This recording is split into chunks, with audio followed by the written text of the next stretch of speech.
in my domain. Got the whole crowd screaming out our name. It's a blowout, it's a hurricane. It's over before you know it. Why you shaking? We're a dynasty in the making. We're the royalty. Now we're breaking down the enemy. Move over for the soldiers. Take a swing, I can take a hit. If we die, it's fine. We live for this. It's all for this. We're gonna stand on top with our hands in the sky. Gonna raise our cup to the stadium lights. For the glory, for the glory. We celebrate with the city tonight. Hear the hometown cheer, it's the ultimate high. For the glory, we do it for the glory.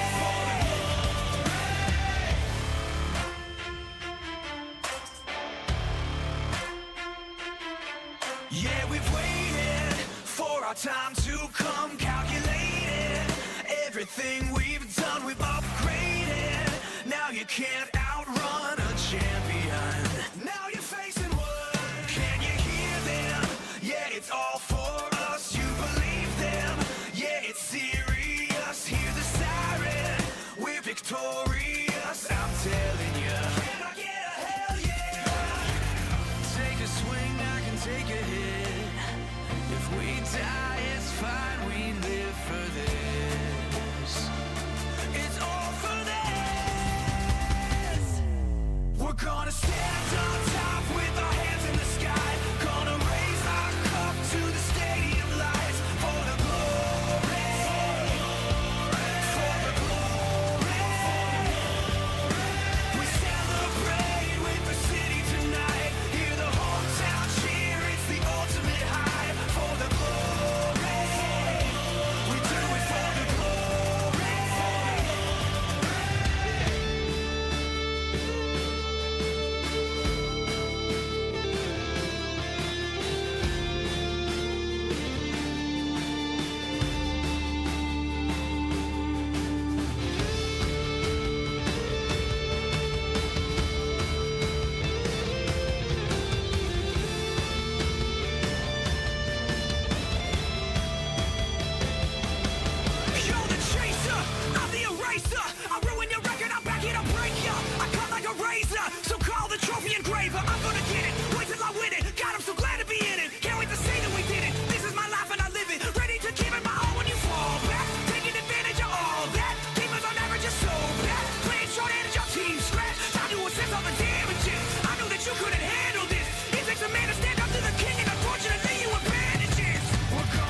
thank you for allowing us to be part of your family. This is Joe Bloomstrom and Lori Bloomstrom, and behind us here is a picture of our son Paul, who is part of the racing family, and it's just so cool that you're allowing us to be a part of this, and we really appreciate you thinking of Paul the way you do. We just wanted to thank you guys. We are so grateful you're doing this in Paul's honor. He really loved this community, and we are hoping that we can raise some funds for St. Jude's charity. We have a special place in our hearts for St. Jude's. They help kids, and we are really grateful. Paul loved you guys. We miss him terribly. He was a great son, great guy, and made friends all over the world, including all of you. Thank you so much. Paul loved to go fast, and I hope you guys do too. Thank you.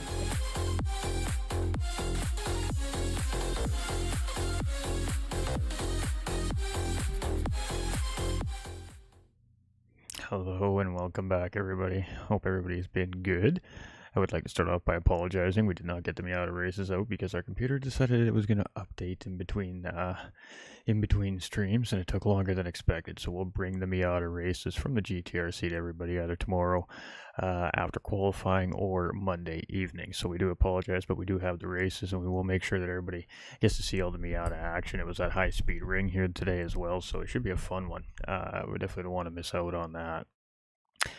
But we are back, and we are here for session number 2 for the Vegas Cup Championship pre-qualifying, and the hosts for this championship season are myself, GT45 Gaming, Nolander Gaming, who will be with us here in a few moments, and a Fast Ginger. So we'd like to say welcome to them, and welcome to the team, and on board as well. So fantastic stuff. As you can see, it is season 1 of the Vegas Cup Championship. This is the inaugural season for this returning championship every year, and it'll be right in the fall winter time every year as well. We'll keep it right around the same time, and we're trying to lay the foundations down for raising awareness and money for charity through tragedy, and also trying to help those suffering through tragedies heal through the process with content and great racing as well. And this is all because of Paul Bloomstrom, absolute legend here in the community.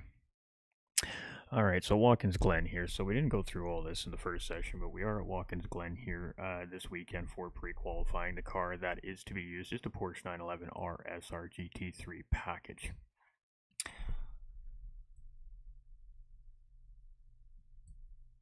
Pretty simple stuff here. The weather is at SO3 afternoon. It is on equal condition mode, so there's no wind, and the track never changes. The temperature stays the same, and all conditions are equal for each of the racers as well as the cars. The only difference here is going to be the skill of the driver behind the wheel and the knowledge of how to navigate this car around this particular racetrack.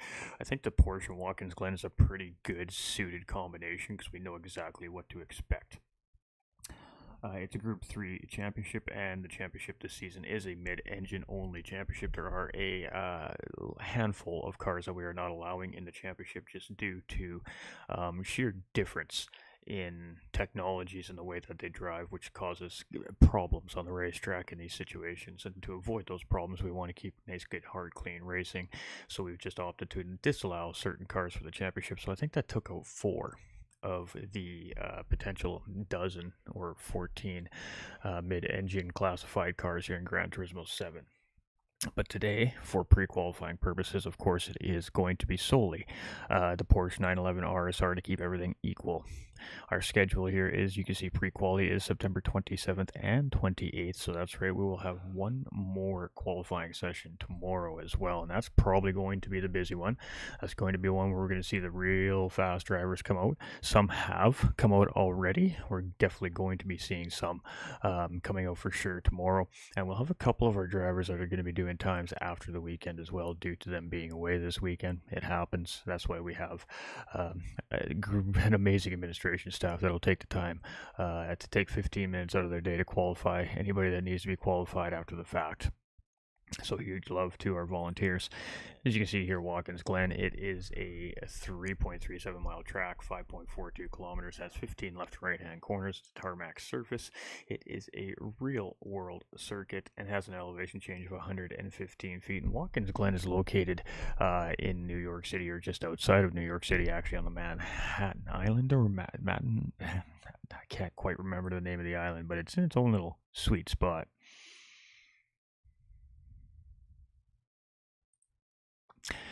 And the whole reason that we are doing this championship, of course, is because of the Bloomstrom family, and the two young strapping gentlemen there are the boys, of course, and the two strapping couple is Bridget and Paul Bloomstrom. Paul Bloomstrom lost a tragic battle with an illness a little over a year ago, and this is why we're doing the championship, to for the sim racing community, to show some serious love to a legend, and to raise a little bit of awareness and money for St. Jude's Children's Charity Hospital, which was something that was very close to Paul and Bridget.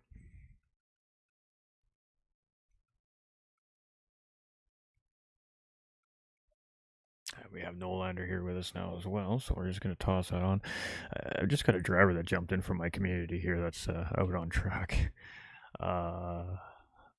Running laps here in a Mercedes, so I'm just going to ask him to vacate the lobby politely.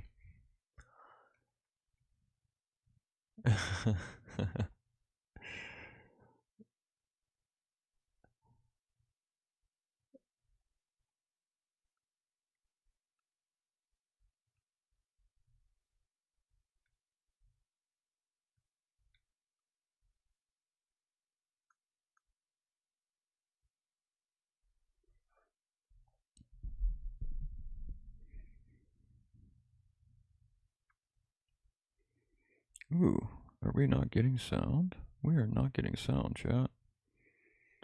Let's fix that problem, shall we? You didn't even hear Nolander there.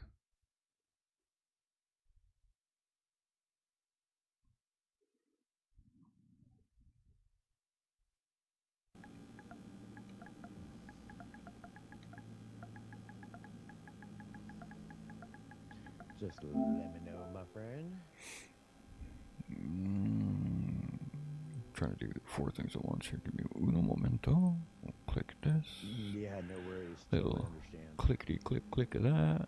You should be good now. Definitely. Yeah. All right. Good stuff. Good stuff.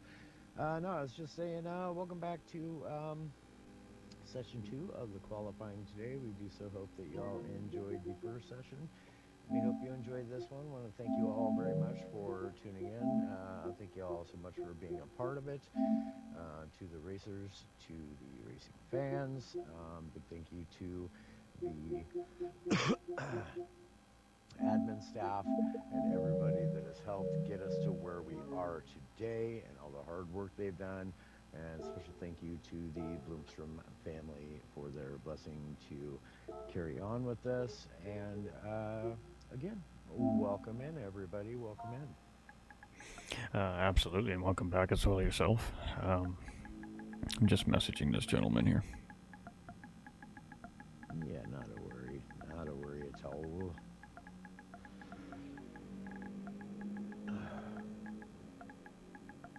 Chat can hear it all going tick tick tick tick tick tick tick tick tick tick. Yeah. I see. Well, I'll tell you, Yu is on top of things. She is rip-roaring, ready to go for another try here, and probably hasn't even practiced still. But you want to verify? She just may be in here streaming it too. I'm not sure. Yeah, I can do that. Well, I could just message her in here, I suppose. I'm gonna have to reset the lobby because this guy's running laps.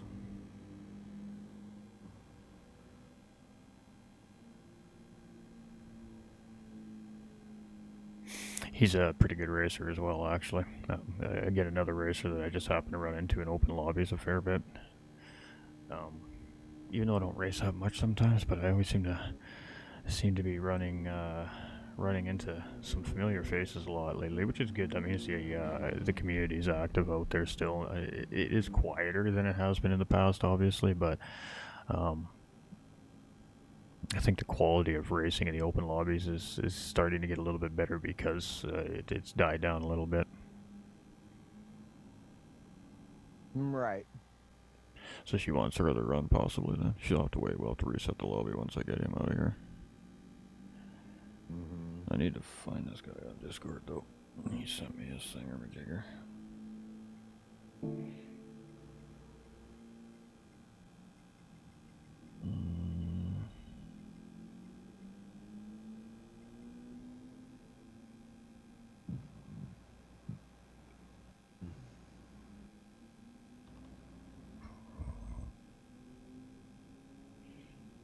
Yeah, see, it's a can of worms when you give somebody else a run.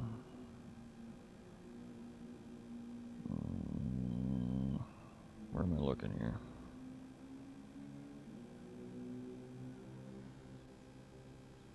We got a friend request from one of the drivers, so we better accept that.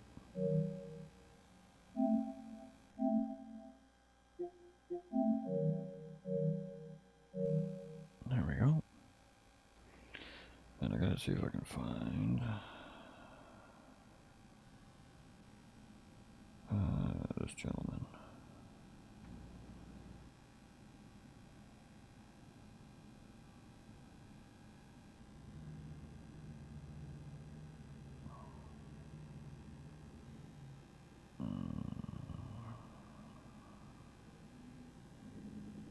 I forgot what it was. No, he knows. I'm working on it here. Oh, okay.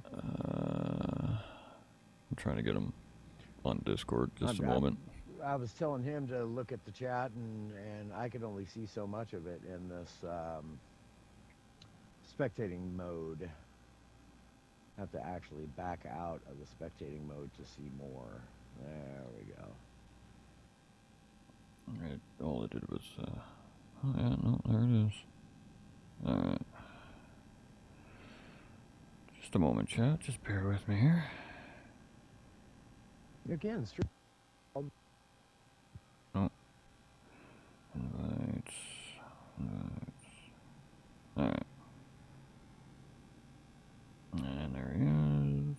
Alright. And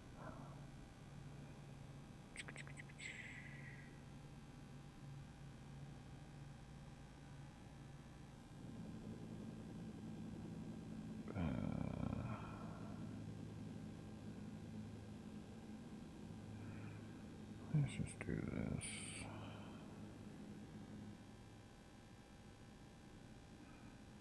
And this.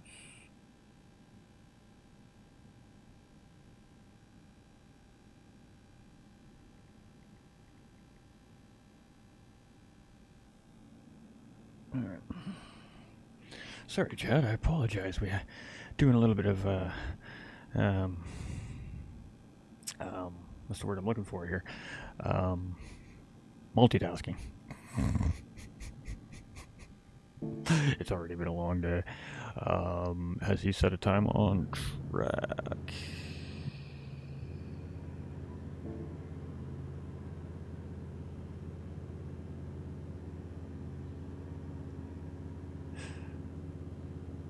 Yeah, no, we'll get you out here in a moment, you.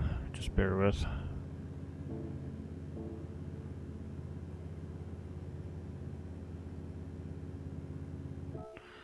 Alright, I'm gonna reset the lobby.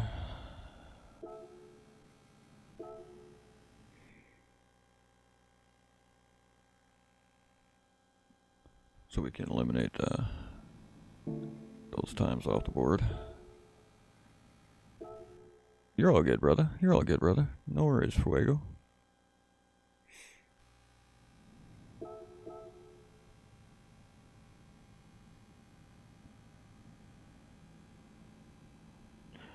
this happens when you're a GT7 streamer and you do open lobby streaming and stuff like that, and you jump in open lobbies racing all the time. It happens all the time, man. We get random community members jumping into league races and stuff because we're in the lobby, right? So it happens all the time, dude. We're not stressed about it. We're not stressed about it at all.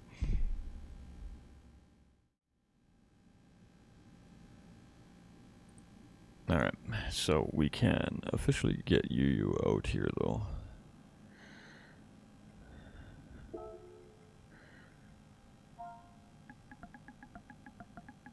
So we've opted to give Yu a second chance at it here because literally she just registered and jumped in completely cold, not realizing she obviously had time to practice and warm up and you know all that stuff. So we opted to give her a second run. So that's what we're going to see here is Yu will now go out and take a second stab whenever she's ready.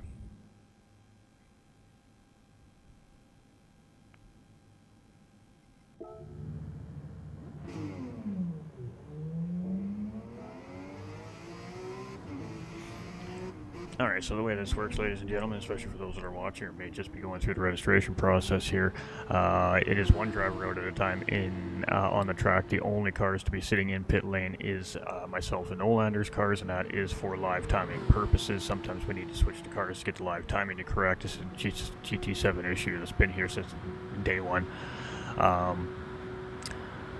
And then, of course, you got to remain on track until we verified your 2 fastest times. Once we've done that, we'll say thank you. You can exit the track, and then we will direct the next driver to go out on track. Please do not tick in. Please do not sit in pit lane, because everything you do once the driver is out on track could potentially lag or give a spike to the lobby, which is an unfair advantage to the driver on the racetrack. So the reason for the procedures are exactly that. We want no net coding issues during a run.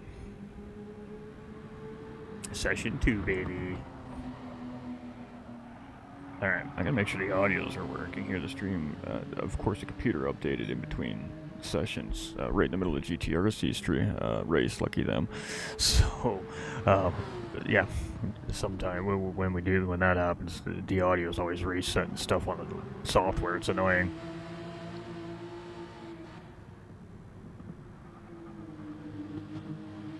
Now, second round, we just don't hand second runs out to everybody. I mean, if you have a legitimate reason, or we feel like there's a legitimate enough reason that you should get a second run, we will reach out to you and give you that. It's not something that's just handed out to keep in mind. So it's on a individual basis by basis. There's never any favoritism involved in it. I just, Yu is also an unfamiliar driver with us as a community. She's very new to the community, so we really need to be able to see what she can actually do. Yeah, no worries, Cobra. It'll be a 3-hour session here, and then we'll shut it down.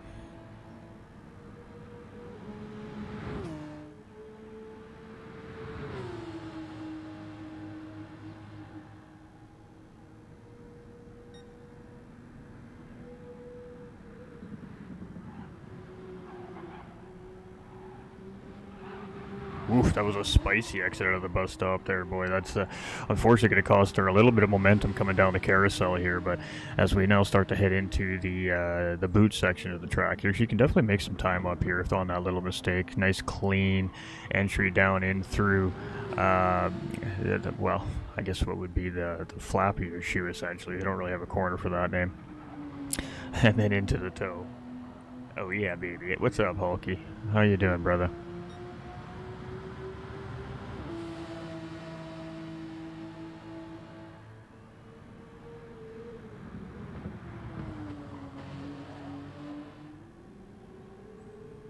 It's quite, what time is it there? Yeah, it's about 10 p.m. there now.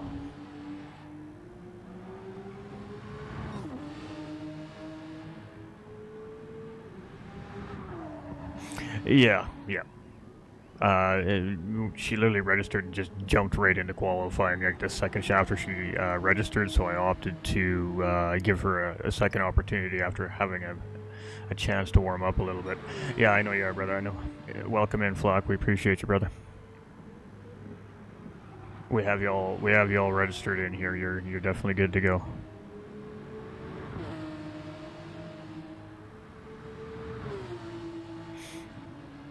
You have any questions about the process or anything, Flack, before you get started? I think you're up next, so.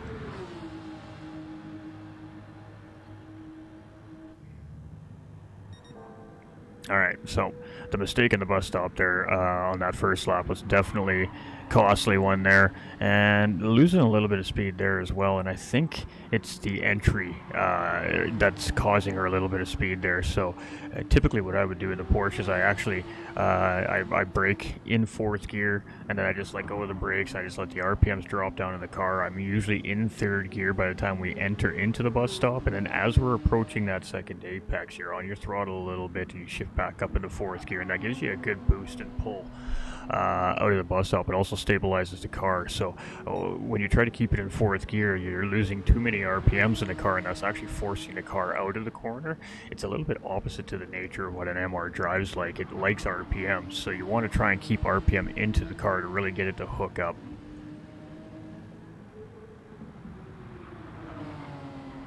Did 10 laps so far. How's it feeling, brother? Oh, Fuego, what are you doing?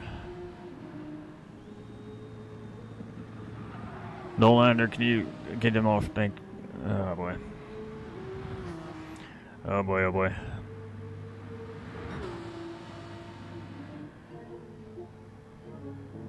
I got to deal with this. We can't have these guys. We can't have these guys interfering here.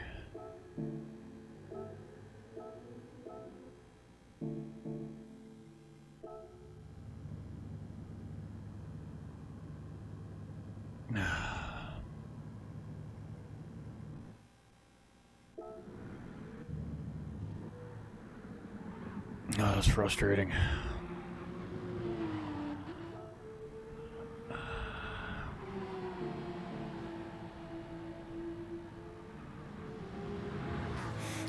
If Fuego wants to continue to go through the registration process, that's fine, but I'll have to start a new lobby for him to get back in. He's not following the protocol, so I mean, he went out on track while a qualifier is in the middle of a qualifying run. That's why these two drivers were removed. They're not registered drivers currently, and they went out on track while we have a qualifying driver running, so they were immediately kicked out of the lobby. There we go. Now my mics are working. Okay. Apologies, chat. I didn't disappear on y'all. I was here, my mic just quit working, and I did not realize it. So yeah, we got to have you guys follow the procedure. If you join the lobby, even if you are qualifying, that's great. We're more than welcoming of you, but you got to stay off the track while other people are out there qualifying. It's interference to the driver that is qualifying, and it actually can glitch the lobby out and really cause some issues for us. Yeah, exactly. I mean, she's actually having a worse run this time around than last time around, so I know. we're gonna screenshot it.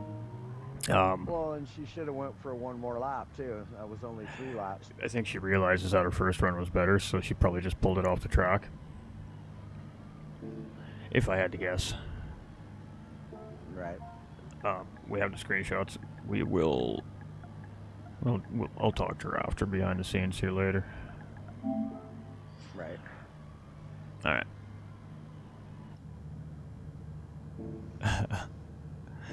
All right, Flack. I guess So she'll end up where she belongs anyhow, right? It'll be tier 2, and she'll probably go out there and do really, really well in tier 2 to where she'll, if she was put into tier 1, it would just be unfair. So no, we for sure. won't do that to her. We got the information we definitely needed there. Yep. Flack, 1 out lap, 4 hot laps. Please stay on track until we confirm your 2 fastest laps. We're going to send you out here shortly, brother.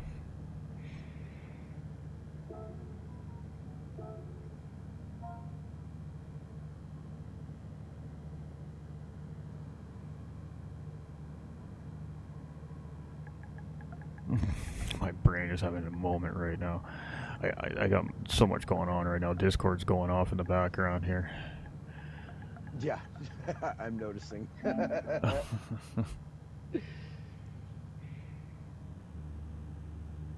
Running a stream can be a handful, especially just starting the stream, let alone trying to keep up with Discord chat and everything else.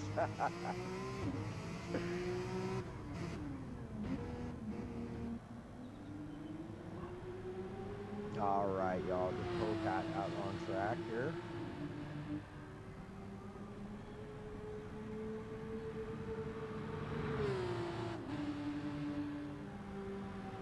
Get to get a good look at this driver's stuff. New driver to me, never even run into this person before. So definitely interested in seeing it. That was a nice bus stop there. Carried quite a bit of speed through that.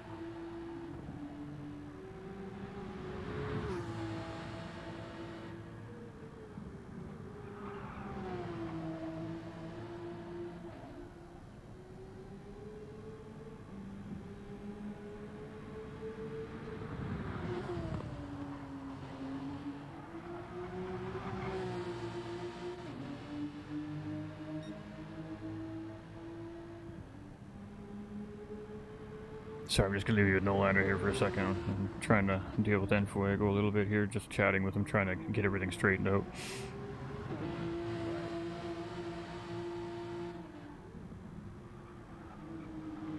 Yep, get them all lined out and lined up, signed up, and all that goodness, and you can have him qualify when he likes to. Yeah, he just didn't know, right? Because Right. yeah, he just didn't know. Yep, no worries. It totally happens. As everybody's seen in the first stint of qualifying, we had two of the members on my friends list joined into the lobby, not really knowing.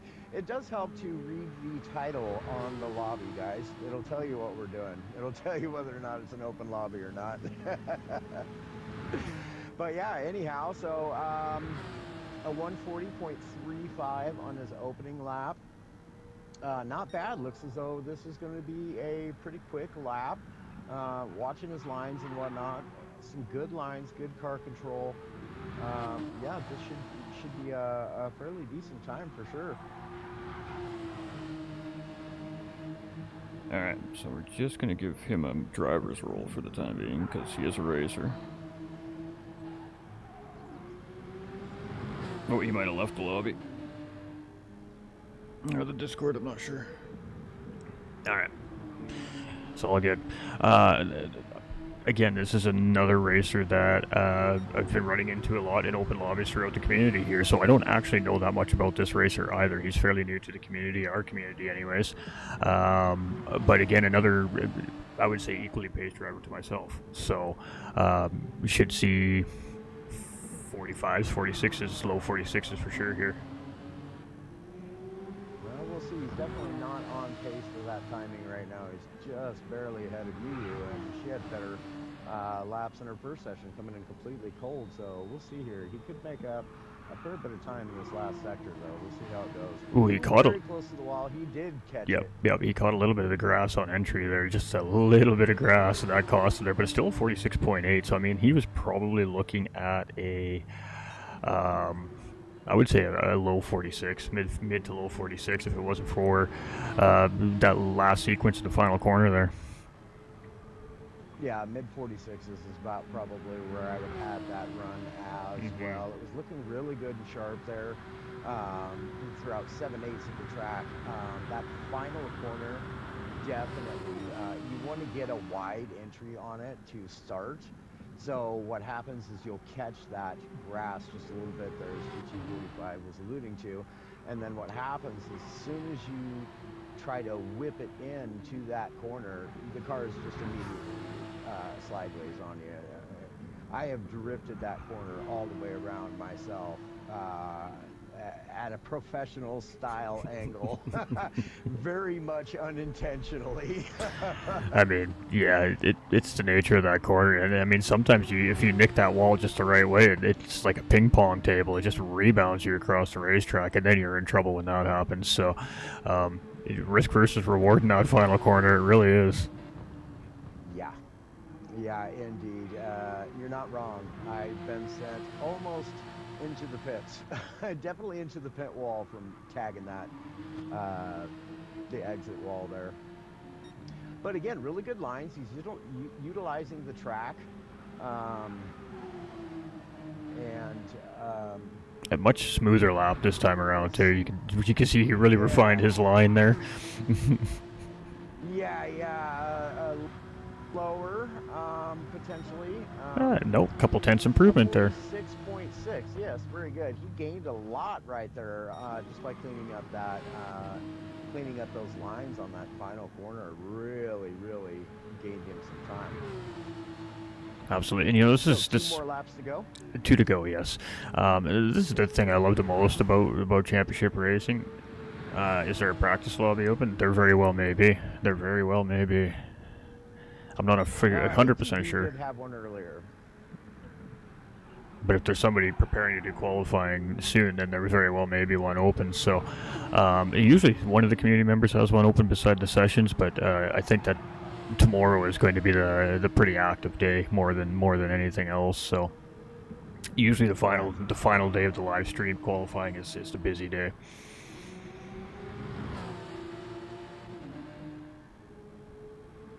Yeah, generally how it turns out, everybody's in a rush to get it done, and so you see a conglomerate of racers spring into the lobby all at once, much like we had at the very beginning of the session today. Everybody wanting to get it done, and we definitely like the enthusiasm. I'm seeing a great Division 2 already on track, and we haven't even gotten through half our racers yet. TDC says he can open one in a few moments. Of course, one of our admin team here as well this season with the Vegas Cup Championship and future things I'm sure are coming. So that's what I mean. We have such a great team behind us here that are willing to give up some time to ensure the racers have the best opportunity they can get. Oh, a little bit of grass right there that cost him so much valuable time on an improvement right there. But the consistency is quite incredible. I mean, very consistent driving here so far coming from Flack.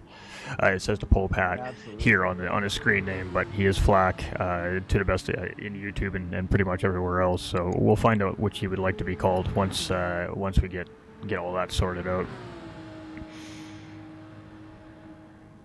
Yeah, just because we're running GG7 names, if y'all prefer to be called something else, just let us know. We'll take note of it and try to accommodate as best as our memories Flack will serve.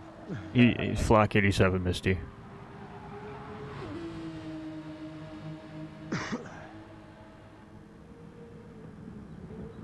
But yes, indeed, as UT45 was alluding to, some very consistent times here. We'd love to see that. It gives us a really good idea of what your overall pace is going to be, because like we touched on a little bit in the first half of qualifying for today, consistency and endurance racing especially is going to elevate your racing by leaps and bounds.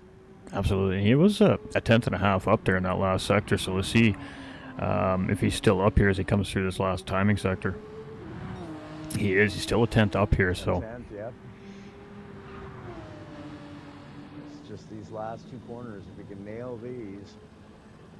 There it is. That was a great entry right there. Stay off the wall. Beautiful. Yeah, he's upped his time right there for sure. Absolutely.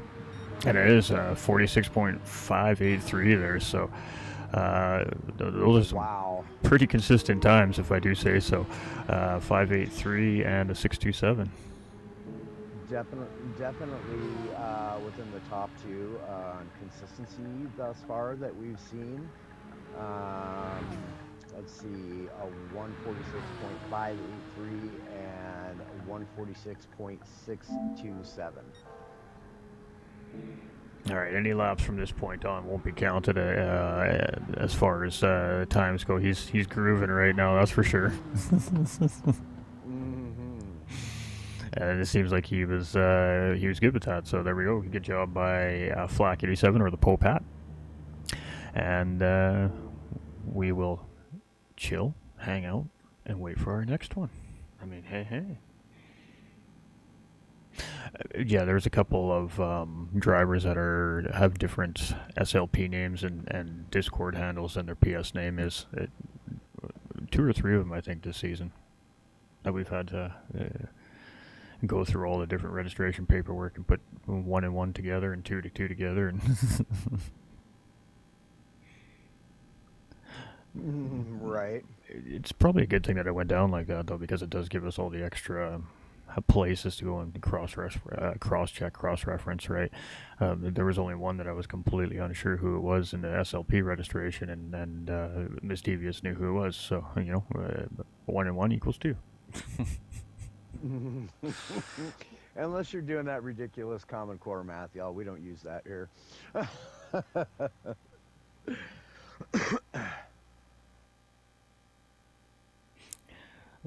Appreciate you, Misty. She's sending me all the screenshots just in case I forget to take one, and that's entirely possible. Yeah, surprisingly enough, I've actually remembered. My memory is, we'll just say, lacking. All right, chat. What in the chat let us know what their favorite things about the Bloomstrom was, about the legend himself. I mean, we've sat here and talked quite a bit about Paul, what some of our run-ins and our experiences with Paul, and now his family. And again, his family is such a great family. They're so strong. They're really, really strong people. Kudos to them. I mean, they are. What's the word I'm looking for here? The poster children of how you deal with something so great. Yeah, tragedy is handled differently by everybody, right? Mm-hmm. Some of us, all of us grieve differently, but the important thing is that you do grieve. You can't not grieve and just shut it down. And I can tell you that from personal experience from the passing of my mom, well over 10 years ago now, but you cannot just shut it out, or that grieving process will go on and on and on, and you really just don't ever get over it. And that's very unhealthy. It's much healthier, as hard as it is, to accept the fact that they have passed, and that you must allow yourself to grieve, and then you can move on from the grieving process to just cherishing the memories that you have of that person, and that's a much better state to be in. Mm-hmm. I agree. All right, that's not quite half the field, but pretty close already. That's great. I mean, in less than 4 hours, we've got half the group through already. The drivers, as we continue to do these championships, and our qualifying process really hasn't changed. We stick with this pretty tried and true system that seems to be working for us so far. Is 1 out lap, 4 hot laps. It does depend on the track size, obviously, but we try to keep the tracks under the 2-minute mark for that reason. So it just seems like that the racers are getting a good understanding on the procedure of how qualifying goes. Obviously, there's always going to be confusion when you have new faces coming into the mix, and like today, we've had a little bit of confusion here in this second session, but it is what it is. No harm, no foul. Another Certainly. 2.5 hours, Egon. Yeah, y'all got a little time out there for sure, but don't let us sit here and talk about how blue the sky is for too awful long. Oh. I suspect we'll or be, why the sky is blue, or... we should see some... we'll see racers come in periodically here and there. Yeah, for sure. This is just the nature of qualifying. Not everybody is prepared or able to jump in as we want, but what we can do is talk about the Glen. Beautiful track. You see much, and this is why I think this track is so good for qualifying, is you see much of the same Sky is corners green. on See, I told you we can't get three people in one room to agree upon one thing. Oh, I'm just It's kidding. true story. So, uh, but no, the Glen really has an opportunity to view drivers around a various allotment of corners, right? So you have your technical sector of the racetrack. You know, you have the bus stop chicane, you have your long swooping corners and the S's there. We have some better than 90-degree angled corners. And really, so it just allows for us to get a really good idea of the racer's capability and their overall pace. Obviously, is the whole point of doing qualifying so that we know where to place them, because we really do want this to be fun for the racers. We don't want to have people placed in a tier that they just don't belong in, and then they're not going to have any fun, right? And who's going to stick around to race in something that they're just not having any fun, right? So that's the whole point of qualifying, is just to get a good idea rather than just a general idea of what a racer's pace is. Well, you know, that's the tough thing, right? I mean, we always end up with a top split, or a pro division, as we call it, being, you know, maybe half a dozen to 10 fairly fast drivers, and then you've got the rest of the lobby that's still trying to work towards that progressional pace difference, right?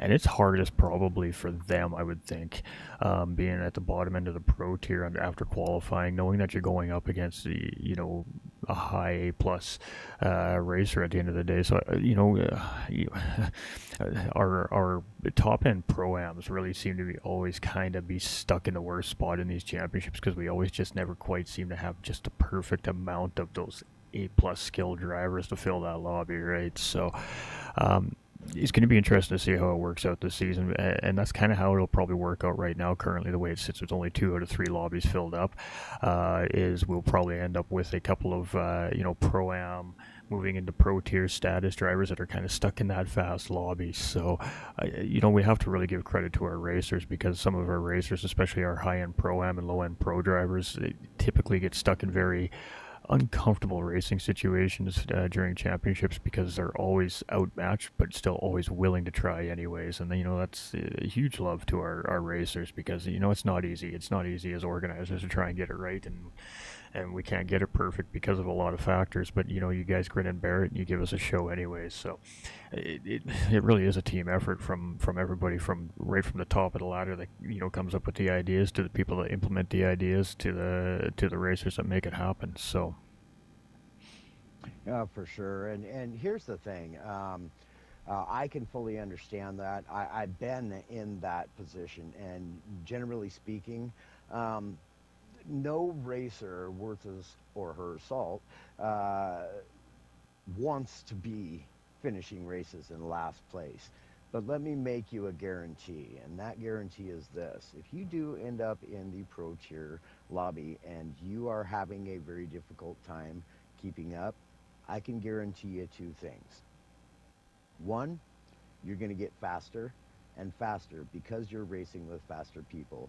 And 2, that experience can be gained in no other way or fashion that is nearly as effective. You can't just do time trials and pit yourself against the fastest person in the world on said track in said car on said day. It just doesn't work that way. The experience and knowledge gained from racing with faster drivers is how you're going to get faster. So if you are one of those drivers that ends up in that situation, just keep that in mind. absolutely. It's facts of racing. I mean, you couldn't have said it any better myself. I don't think I could have said it better, actually. Point in case, I mean, that's so very well said. Yeah, yeah. I mean, wow. I got nothing to add to that. You just hit the point right on the mark there. It's a true story. And not only that, those faster drivers are going to stop and actually take the time with you in practice lobbies and explain and try to also help progress you quicker as well. No faster driver also likes seeing a slower driver in the lobby struggle. They want to get you up to pace so you can have fun. You know? Yeah, So exactly. again, the racing community is just hands down the best gaming community there is out there, and it's simply due to that. Like, no racer wants to be sitting at the top by themselves, right? You want to No. have a struggle to get there. If you've had to struggle to get there, and at the end of the season you're sitting on top, then it really feels like an accomplishment versus going out there and winning every single track hands down. And yes, that's fun too, but how much are you learning, and are you getting better yourself with that type of dominance? You need to be put into a faster tier and be racing with faster drivers. The only way to get faster is race with faster people. Absolutely. And I mean, ideally, daily races are kind of that ideally is what that's meant to be like, I suppose, right? Going through the process of a D driver to a C driver to a B driver, you know, through the whole process of grinding out daily races. The problem with daily races is it doesn't give you the proper experience, because there are just general casual players out there that are just messing around and having fun. They don't care. They're just there to have fun. And if they hit somebody, they just don't care, right? And you know, to some people, that's you know, trolling. They do it on purpose, right? Just to see if they can get a vibe out of the content creator or whatever it is that's going on in that particular lobby. So when you have organized racing like this, and you eliminate the randomness, I guess, out of it, it really does provide a much better environment and experience to learn in, I think, than the daily races as well. Oh yeah, no doubt about it. You get into the daily races and you get those guys in there, like you said, they're just in there to have fun. But you get the racers in there that are just there to cause havoc and nothing more, nothing less. They get in there and intentionally and deliberately knock people off track. They do not care about their driver rating, and those drivers are just, they're not fun to have in a lobby No. setting, and they're definitely not fun to have in a championship setting. No, and I mean, that's why we have, you know, an extensive rule book to back up the championship. You know, what you guys see in the document is, in the grand scheme of things, probably only 20% of the actual details of the championship, because the major details lie in our racing regulations and behind the scenes. This isn't racing regulations that are just specifically for this championship. These are the standard GT45 gaming racing requirements and expectations, and they're pretty extensive. You know, the OLR has been a 4-year collaborative effort between administration staff and multiple championships, community feedback, racer feedback, and it's eventually evolved into what it is today. But it's probably one of the stronger rule books we've seen out there too, as well, and it shows in the racing. You know, with the stewarding staff has very little issue doing their job here at GT45 Gaming Championships, because the racers understand the process, because it is very white and black. We try to eliminate as much gray space in the sport as possible, which is the battle that every single racing body worldwide deals with all the time, right? Trying to eliminate the gray space, the loopholes. So, you know, that really is 75% of the championship, is that how you present yourself on and off the racetrack in the server as well matters. So, we've learned our hard lessons. We've gone through the bumps and grinds of making big mistakes and making poor decisions, and you know, we are now 5 years later here with what we're hoping to be the biggest championship ever, with a lot of experience behind our belt, because of going through the bumps and grinds of doing championship racing, being organizers, being being content creators, and being racers. Absolutely, indeed. ATV, you can get it, man. And absolutely, Dark Croba, that's 100% facts. When it's all said and done, here's the thing, y'all. Stringent rules make for great racing. Because as Dark Croba just alluded to in the chat, accountability is key, right? And this is what we're doing. We're creating an environment where racers are held accountable for their composure on track, on all that. Yeah, so I mean, when it comes down to it, a happy championship of racers is going to be an exciting championship to watch. To where, like Cobra was alluding to, you just don't have that in the daily races. So for those of you who are, working on trying to get up your rating, none of us really look at your rating as your rating does not define you. I know racers that are D racers who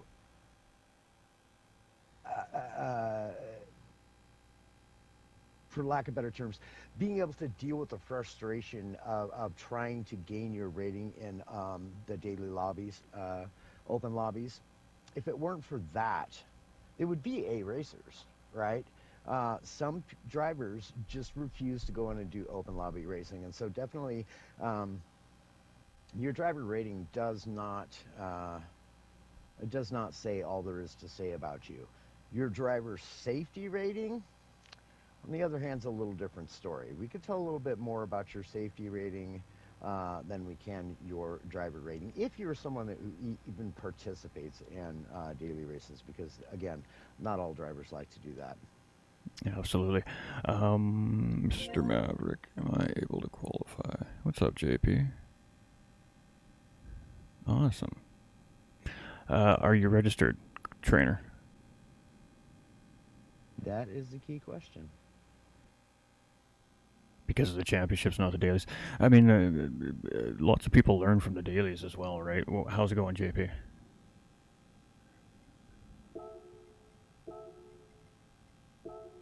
No. Oh, I've been on mute the whole time.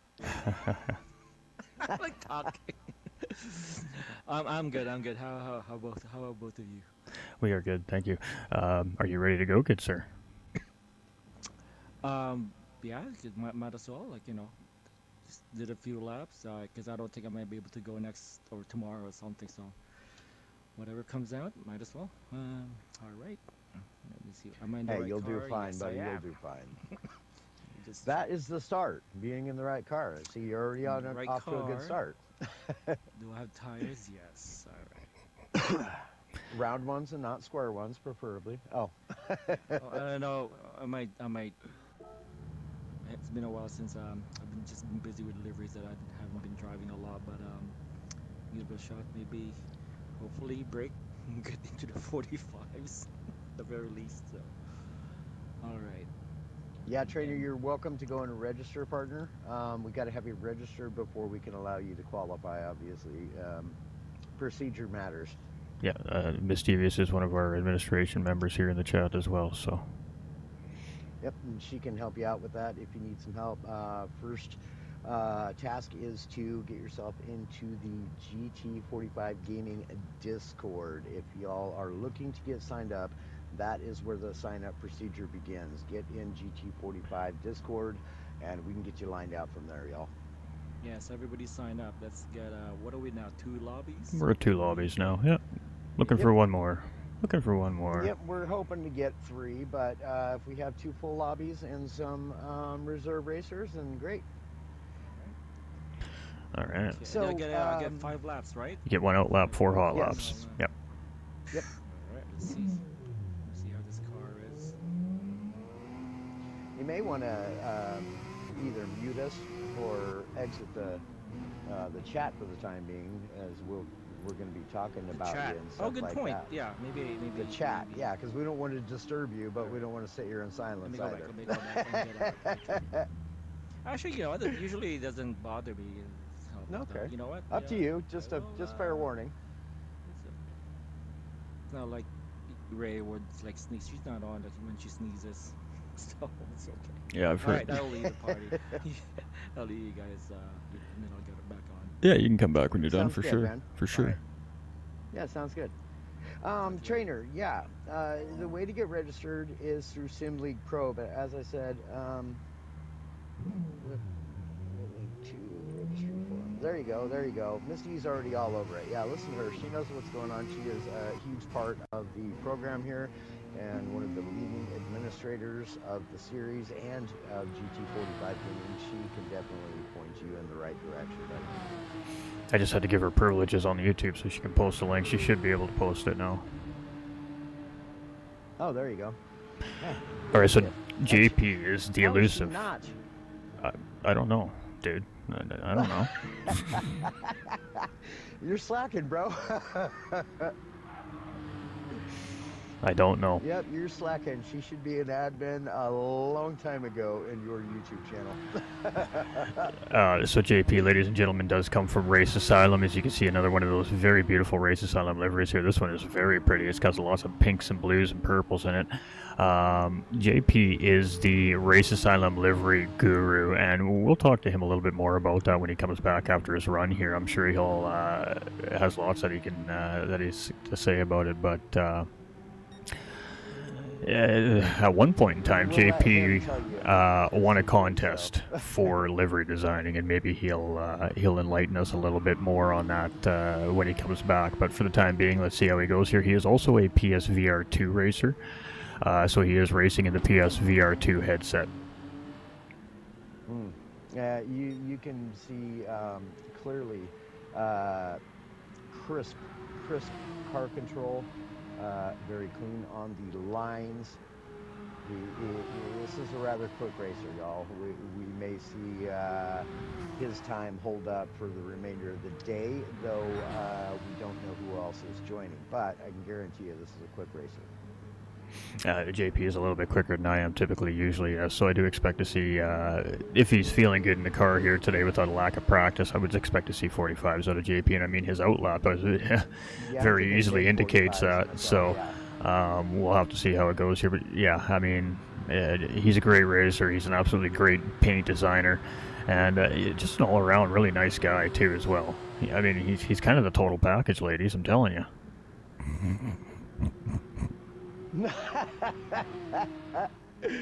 I see what you did there. Oh, I'm sure JP doesn't mind though.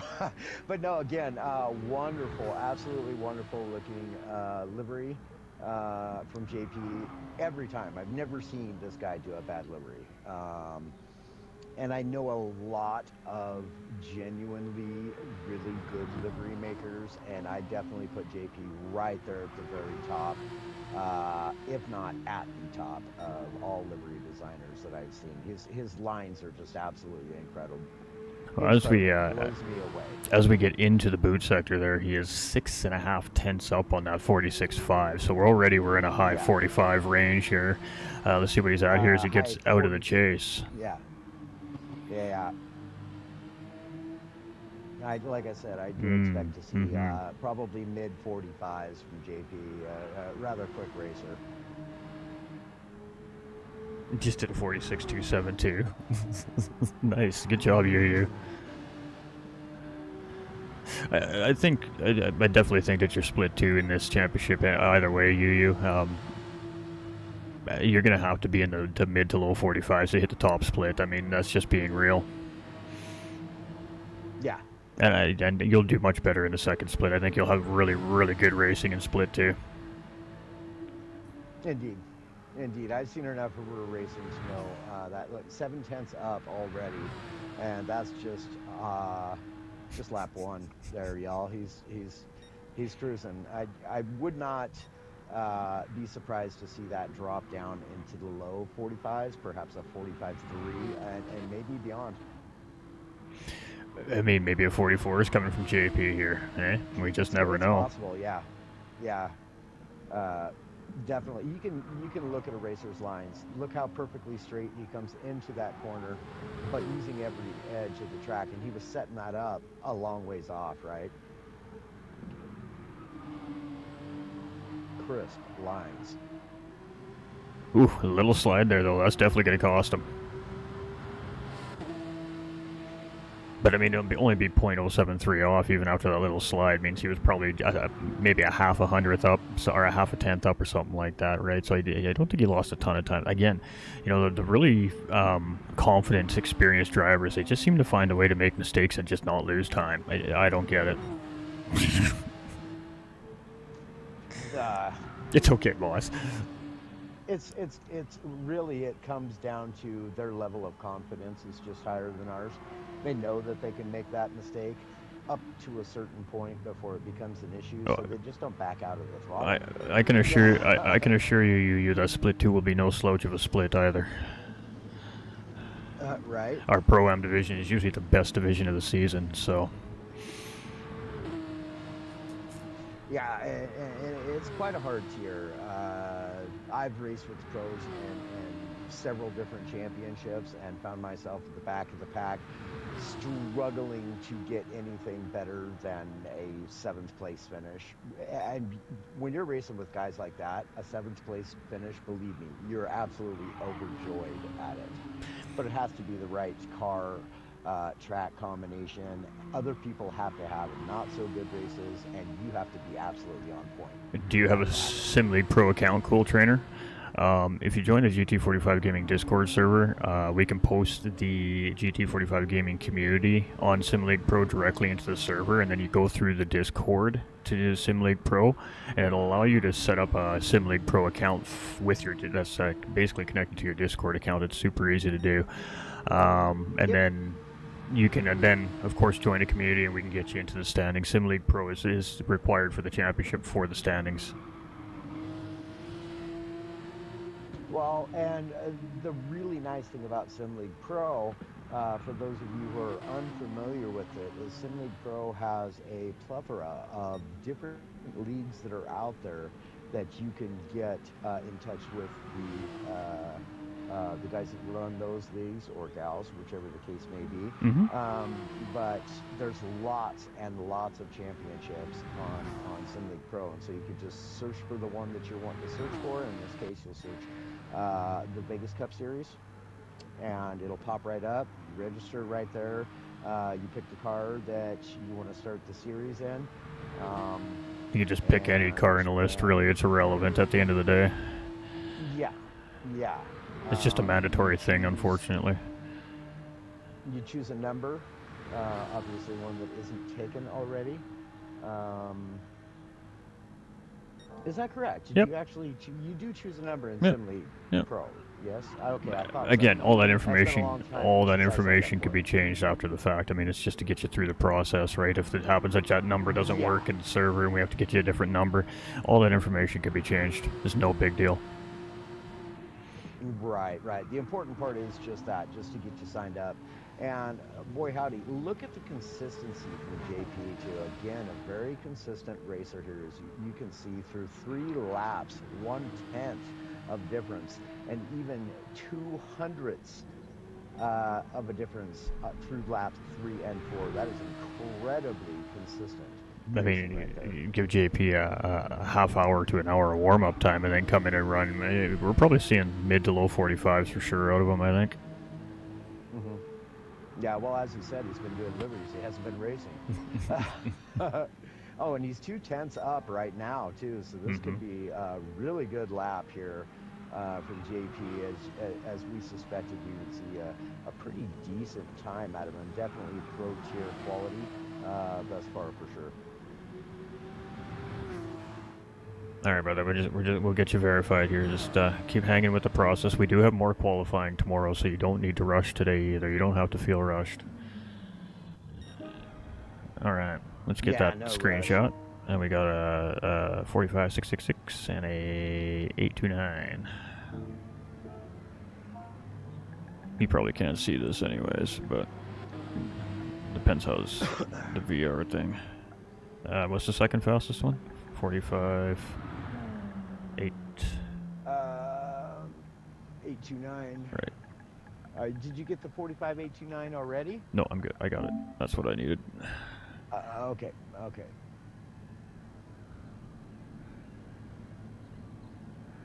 I know it's a tough registration process for the drivers, having to take 3 different steps essentially to get registered for the series, but it's kind of the same thing for the admin staff too, because we got to cross-reference all the sheets to make sure that it's correct, so to speak. Everything is correct, right? Yeah.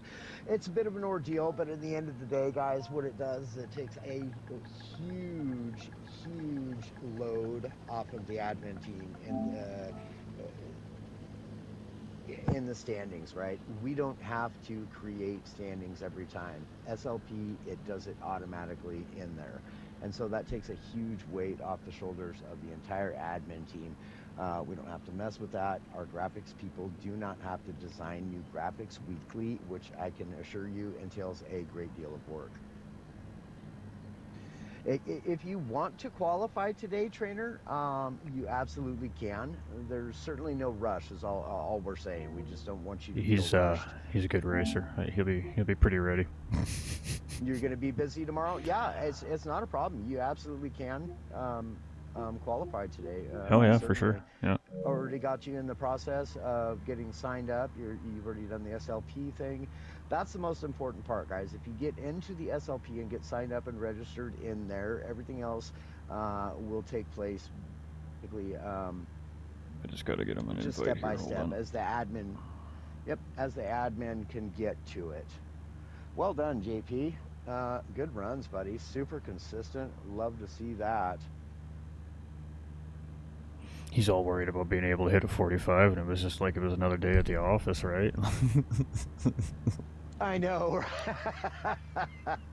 Going to try and qualify today, if not tomorrow, for sure. Yeah, ATV again. Y'all, we definitely, even for the people who can't make it today or tomorrow, you just message us, let us know, that you're out of town, you have things going on, or whatever the case may be. Just let us know that you need to set up a different time to qualify, and one of the admin will get with you. We will allow you to qualify at your leisure. It's not something that we do for everybody in every situation, but it is something that we will do for everybody and for situations, if that makes any sense, guys. It's not just like, oh, sorry, I have a football game I want to watch. Well, record that and come in and get your qualifying done. Come on now. Oh. So I do know who NVR Maverick is. Now, Cool Trainer in YouTube is NVR Maverick in GT7. He is a racer over at the Sector 7 Championship that we've been doing this season, and he's currently leading the championship point standings over there. So if that's indication Very of cool. the type of driver that NVR Maverick is, he's going to be putting some pressure on the top end of the field here this season. Good stuff. We like that. Competition is what gets people faster. And from what I've seen in Sector 7 racing, I suspect we're going to see him in a Ferrari 458. I'll tell you, I've been running the Ferrari a little bit lately, and that car just, to me, seems absolutely planted. It's on rails. Yeah, you're good to go, Maverick. We can get you through the rest of the process here throughout the week if you want to run your qualifying, brother. It just took a minute for it to click who he was.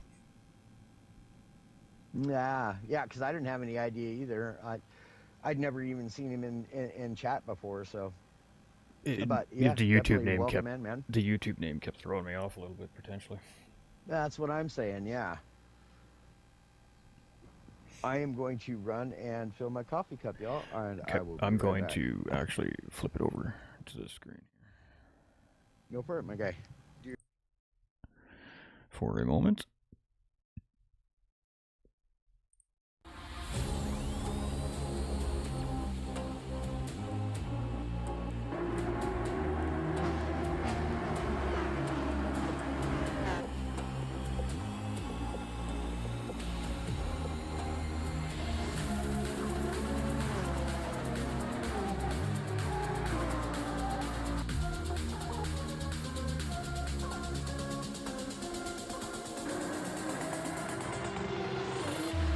I'm not that surprised.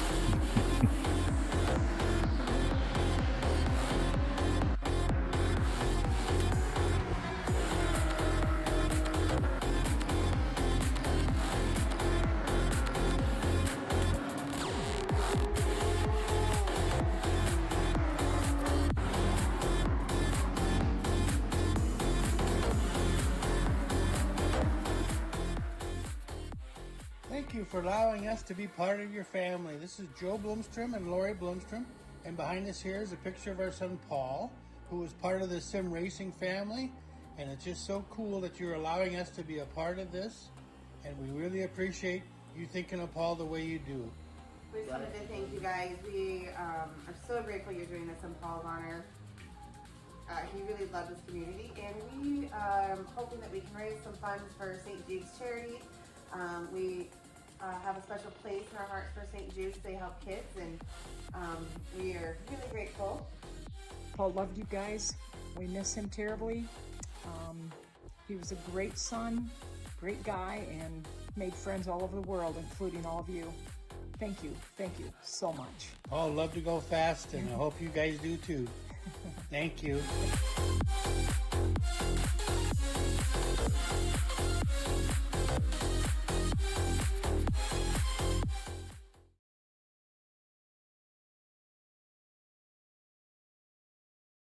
Oh, there we go. Now we got sound. You gotta hit your button if you want people to hear you, man. Okay. So just a little bit about the Vegas Cup Series. That's what we've been running through the live streams. And of course, we have some of these ads running through social platforms and Discord servers and pretty much everywhere that I've been able to post it.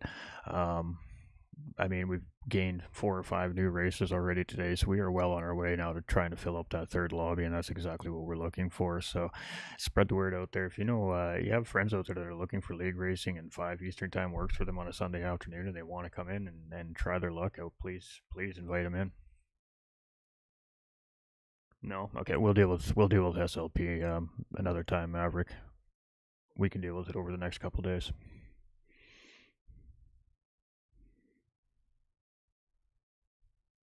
No a big deal.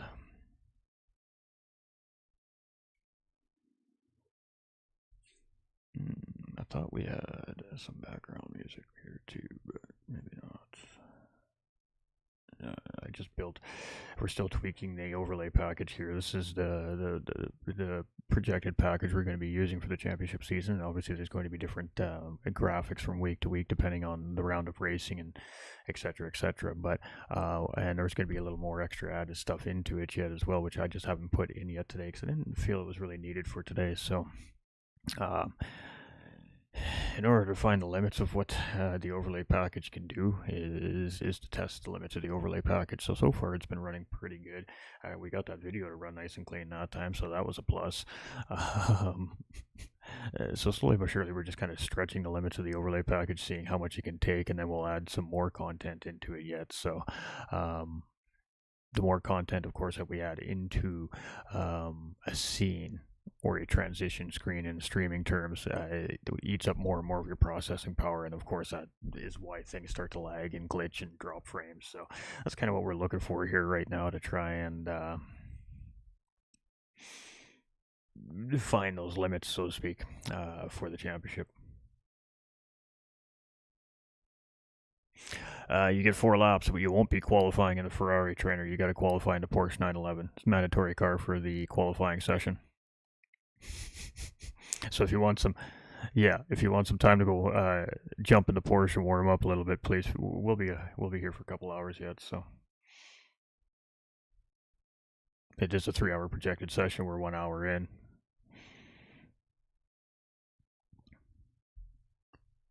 Absolutely.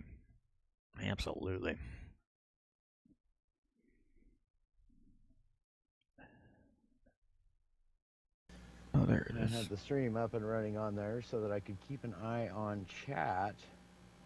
And so we got to remedy that there, chat.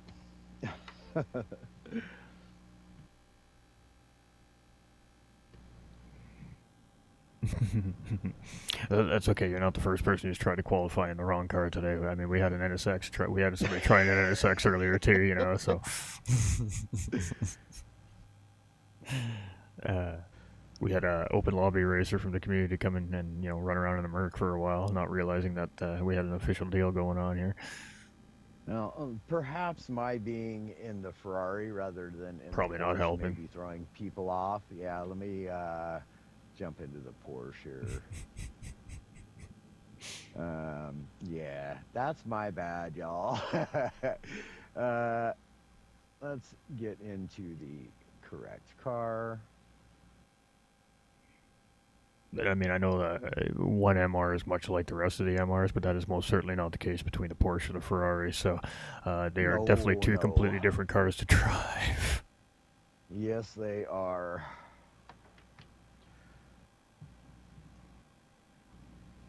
And someday, for one championship, we may just choose a category and be like, okay, well, you're fastest in this car, qualify in that car. But that is not the case for this championship. No, no. And I mean, sometimes you'll see leagues, allow the drivers to um, qualify in their car picks as well. That's what I mean. Yeah. Yeah. you just- I don't like that. I think that's no matter how inexperienced or experienced a racer is, I think if you throw them in any GT3 machinery, they should be able to be relatively close to their pace within a half hour of warm up. So maybe not every car, Yeah. but Right. if you throw like a Lamborghini or the McLaren F1 BMW for edition car that's 35 years old now or something like that, Yeah. then maybe not the case. But a Porsche 911 RSR is a pretty standard car across the community. It just sucks since they nerfed it. It used to be so much better. We'll get Dr. Pepper and Pepsi then. Okay. They're both Pepsi products. So yeah, there's the case of the MR cars, and then there's the case of the MR cars that have 7 gears, right? Such as the Beetle, the Lamborghini, the RS01. Those cars, because of the gear ratios, typically they handle completely and totally different. So if you've never been in one of those cars that has 7 gears in it, but you're used to racing an MR car, you try to jump into one of those cars and your pace will be off, comparatively so, to what you are generally capable of running. No, for sure. So we don't want to do that to people. The Porsche was great at one point. It's still pretty good. I mean, you just gotta drive it on the edge at all times. It seems like for it to be good, though, and that's Porsche's scary. A different beast. Yeah. The Porsche is a totally different beast. That car. So all of the mid-range, all of the MR cars, also mid-engine rear-wheel drive cars. And tell you, and it can be confirmed by many other racers. The key to driving those cars is 100% of the time you want just a little bit of throttle in that car to maintain its balance. Without some RPMs and that, it's like almost like hitting a wet spot on the track or hitting a patch of ice. It just comes loose on you, and you don't want that, right? Yeah, I mean, Whereas if you keep a little throttle in it, it's so much more stable. yeah, once the car starts to slide, that's when things get iffy. I mean, one, it costs you time, but two, the Porsche is snappy too. So counter steering that slide is also just as risky as just kind of riding it out sometimes, because It is. the slightest overcorrection will just completely 180 the car into a wall on the other side of the racetrack before you can even correct it again. So it is a very touchy car. I'll tell you from personal experience, that's an absolute fact. That Porsche, I have way more hours in the Porsche than any other car in this game. And the best thing that you can do in a situation like that in the Porsche is to just release a little bit. Again, not all, but release a little bit of throttle and release open the steering wheel a little bit. Do not try to recorrect it, because it will throw you around. So you just, if you're taking the corner very tight, you just release that corner a little bit. It doesn't take much, and settle down on the throttle a little bit, and she'll get right back in line for you. Absolutely. And I mean, RPM. It needs Yep, RPM. no doubt. Yeah. If you don't hold RPMs in the Porsche, it's not going to be your friend. Yeah, the Porsche is famous for low RPM spins. Hey, Mr. JP. JP, howdy fella. Are you muted again, sir? It just Oh takes. no, I hear background. I forgot. I forgot I was supposed to jump back on. They go, oh, wait a minute. Can you hear me? Yeah. Yeah. Yes, sir. Are you okay? Sounds good. All right. No, so yeah, I did some practice with ATB had a lobby up, so I did a few there, and it really took me a while. I can't even. I forgot how to drive, but that's all I could do. Is like, you know what? Might as well just do it. Wherever it goes. Hey, you Splatoon, had. I like Splatoon. I wouldn't mind. Nah, I think you're gonna end up being in split one there, partner. We can't have you going into split two and just dominating. No. No. The Splatoon's gonna be Splatoon's fun. There's no dominate. There's no dominating. Split two is definitely, guys. Don't think for a second Split two isn't going to be quick. There's going to be some quick racers in They it. are, in yeah. Split I two. know. Yeah. From previous seasons and other series, I do definitely remember even Split 2 or Lobby 2 or Division 2, whatever you want to call it. Always had some good battles there. So you might have like maybe a few that are more on the slower side, but you always get like it actually gives you pretty good battles across the field. You know, there's It battles does, at the really. back, battles in the middle, battles in the front. So that's good. Yeah, we find that Absolutely. often. Sometimes the racing in Split 2 is a closer battle than in Split 1 racing. Sometimes, not always the case, but more often than not, Split 2 puts on a heck of a good show for us every time in every league I've ever been in. Yeah, so, definitely good. So, and I definitely remember previous series where what Miss D, because Miss D and I are the only ones that I know of are driving VRs. So it's always fun, the two of us side by side in VR. So I always try to look over. Is she looking at me or no? Let me look in her window and see if she's looking at me. Look at me. Did she just give me the finger? Yeah.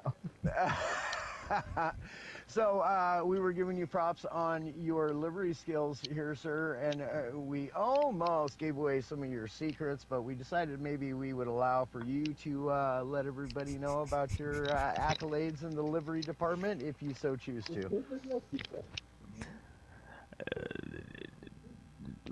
Specifically, you entered a livery contest a few years ago, and something pretty cool happened. right. Yeah. Yeah, tell us about that. That funded. Oh, by the way, there are no secrets to my liveries. Everybody can look at it. Download it. You can save it. And I noticed that livery glitch that allows you to even open it up, right? So, Yeah, but you'll yeah. see the lines there. So you just open it up. Then you'll see. You can create from existing livery. You can't share it obviously because it won't let you. But you can see all the lines there. So Whenever you're ready, going Maverick. Going back to the livery contest. So that was the FAF Motorsports. The race in IMSA. So this is years ago before COVID, obviously, and they had a contest and about livery for their 911, which they had the classic iconic plaid, red and black pattern plaid that they got. So that's what they had. And my understanding is that was supposed to be just a temporary thing. Their marketing guy, I believe, is the one who designed it, Lawrence Yap. So he designed that, and that was supposed to be temporary. However, they decided, we'll have a livery contest. So I just kind of joined this. I don't know, it's about, I can't remember, maybe 600 people that joined. And next thing you know, they called me during the Canadian International Auto Show, said on the week, like in the middle of the week, and said, hey, come down to the auto show on Saturday because you're one of the 3 finalists. So, I show up, these 2 other guys, and next thing you know, like they actually had the car covered. So they actually had put the livery as best they could, on the actual 911. But they had it covered, but I could see through because of the lighting there, and I could tell, like, I think that's my design. So I kind of, in a way, I kind of knew that I won. So that was good. Like, I never expected it. Gave me cash. I think I got about maybe 35 or 4,000. That helped fund my gear, sim gear. So that definitely was worth it. So yeah, that was fun. And then ever since I've been on Gran Turismo, I've just been delivery editor. I think it started with GT Sport. I think, yeah, that's where I started doing it, and that's it. Been doing it since, and then now I'm kind of like doing it full time for Race Asylum. That's it. Well, I'll tell you, there are many of us who hold your liveries to a very high accolades. And that's quite an accolade for yourself. Um, there are those of us who would much appreciate a little bit of a tutorial from you there, buddy. I do actually there's quite a few times where we have a party chat that everybody's sharing the screen between their games, and I'll share my screen. I'm doing delivery, so people can watch how I'm doing it. So That would be absolutely fantastic. I would love that. I would love to know how you are creating your lines. I mean, your lines are I can the show you best that. I've seen. Yeah, definitely can show you that. Pick a car, go in the party chat, share the screen, pick a car, and I'll tell you, how to do it. Now, my technique is it's tedious. That's the thing. That's how I get the lines, because I like to follow the existing lines of the cars. So that makes means the I best have livery. to manually kind of assemble piece by piece, like using all the default stock shapes that the game has. I'll have to Okay. combine a bunch of those to get it to do exactly to look exactly the way I want. So it takes time. Right. But once you get it, then you have a base. Then you can kind of keep reusing it and maybe change some other elements. But yes, I do try to stick to follow the lines of the cars. I tend to not want to slap on a big decal over the whole car, and it kind of like loses the shape. Car designers made an effort to make it look good. You don't want to ruin it, so I'm just following the car's lines. Yeah, and incredible job you do with it as well. That's what I was alluding to earlier. In the past, I talked to people, just mentioning how good RA's liveries always look, and it's due specifically to that. So I love the color schemes. The Joy's shoes are really always very good. But it's the way that you follow the natural body lines of the car and accentuate those, and that to me really makes the best looking livery, when you can accentuate the existing body lines of Yeah, the car. Yeah, people can do it if you're willing to actually spend the time to do it, because it takes a while. I actually left my GT7 dashboard, the one that tells you how much time you've spent on the game, and it breaks it down by how much driving time. I think my driving time is just maybe 10%.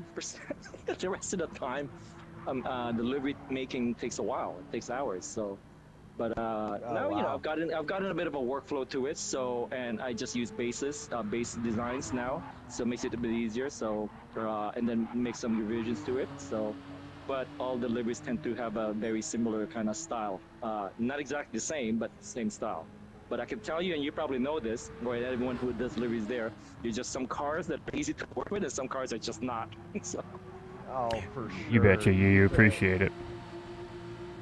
The hoods, I have the most trouble with the hoods on any car, and it's because the hoods are so varying in difference, and you get the great big dips and dives in the hoods, and you have voids, and filling in those voids is the hardest part, to get the lines to be crisp.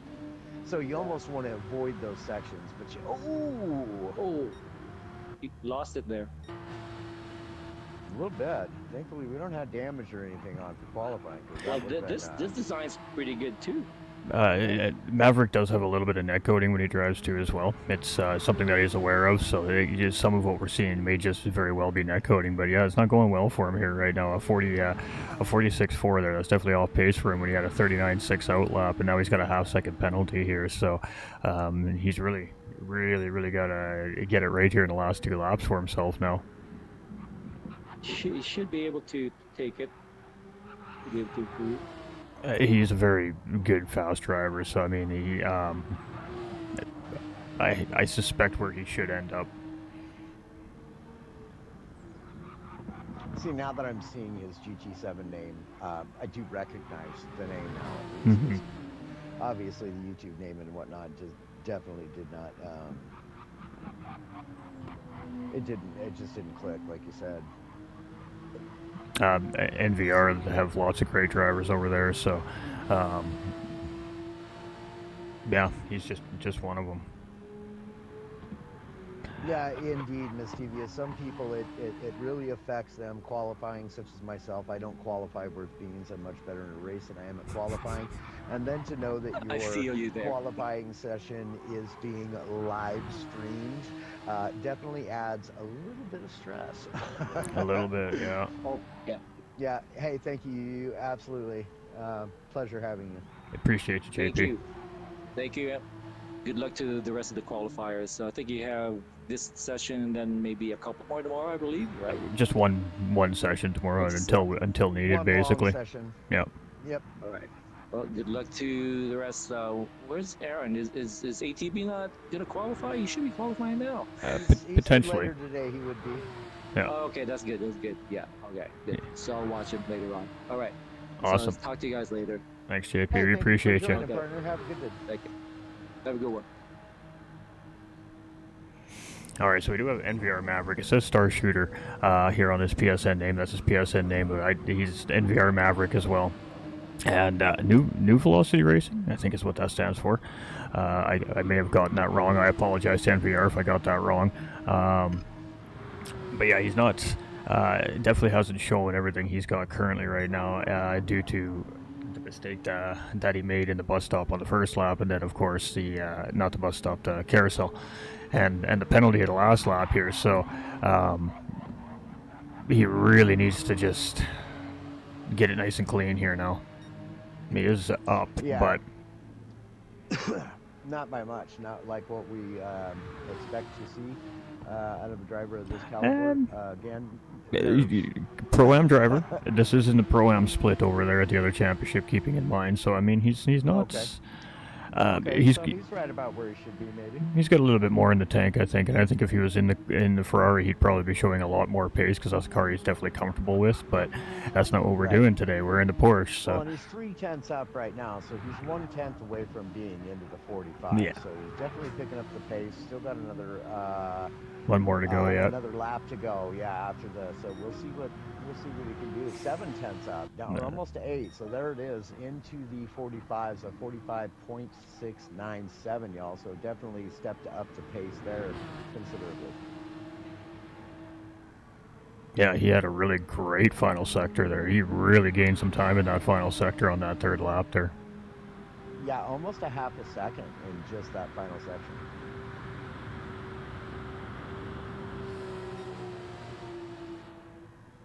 Ooh, Mm-hmm. up by 1/10. Yeah, he's scooting now. He was purple in that first lap too until he had the mistake there. Those curbings in the Porsche too can really catch a guy out in the Porsche. Boy, using every inch of the track. Love to see that. And again, some of that is net coating, so it's not quite as aggressive as it may be, but he's just got a little bit of lag this side to side. He did lose some time there, now down a 10th. Considerably, yeah. Although, I mean, literally, he's like 23 thousandths of a second off from purple, anyways, with his fastest lap thus far. Yeah. So if he nails these last two corners in this last section, we could see that come back up. Looks like it's going to be a solid 45 here still, but I don't, unless he really finds something here in this final corner, I don't know if it's going to be an improvement this time around. But he definitely, closed up and tightened it up here in the last couple laps. Ooh, nope, that ain't gonna do it. He tapped the wall there. That's gonna lose him at least a few miles an hour. He could have though, but again, good consistency there from that driver. Yep.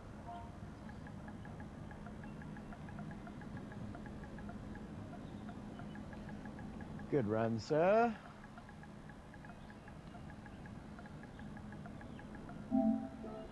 That was a great run there. Right about, I figured we suspect to see him in the mid 45s. I maybe even thought we potentially see him squeeze down into the low 45s or maybe the high 44s. You're still good. That's definitely still definitely in range of split one time there. Yeah, thus far. Mm-hmm.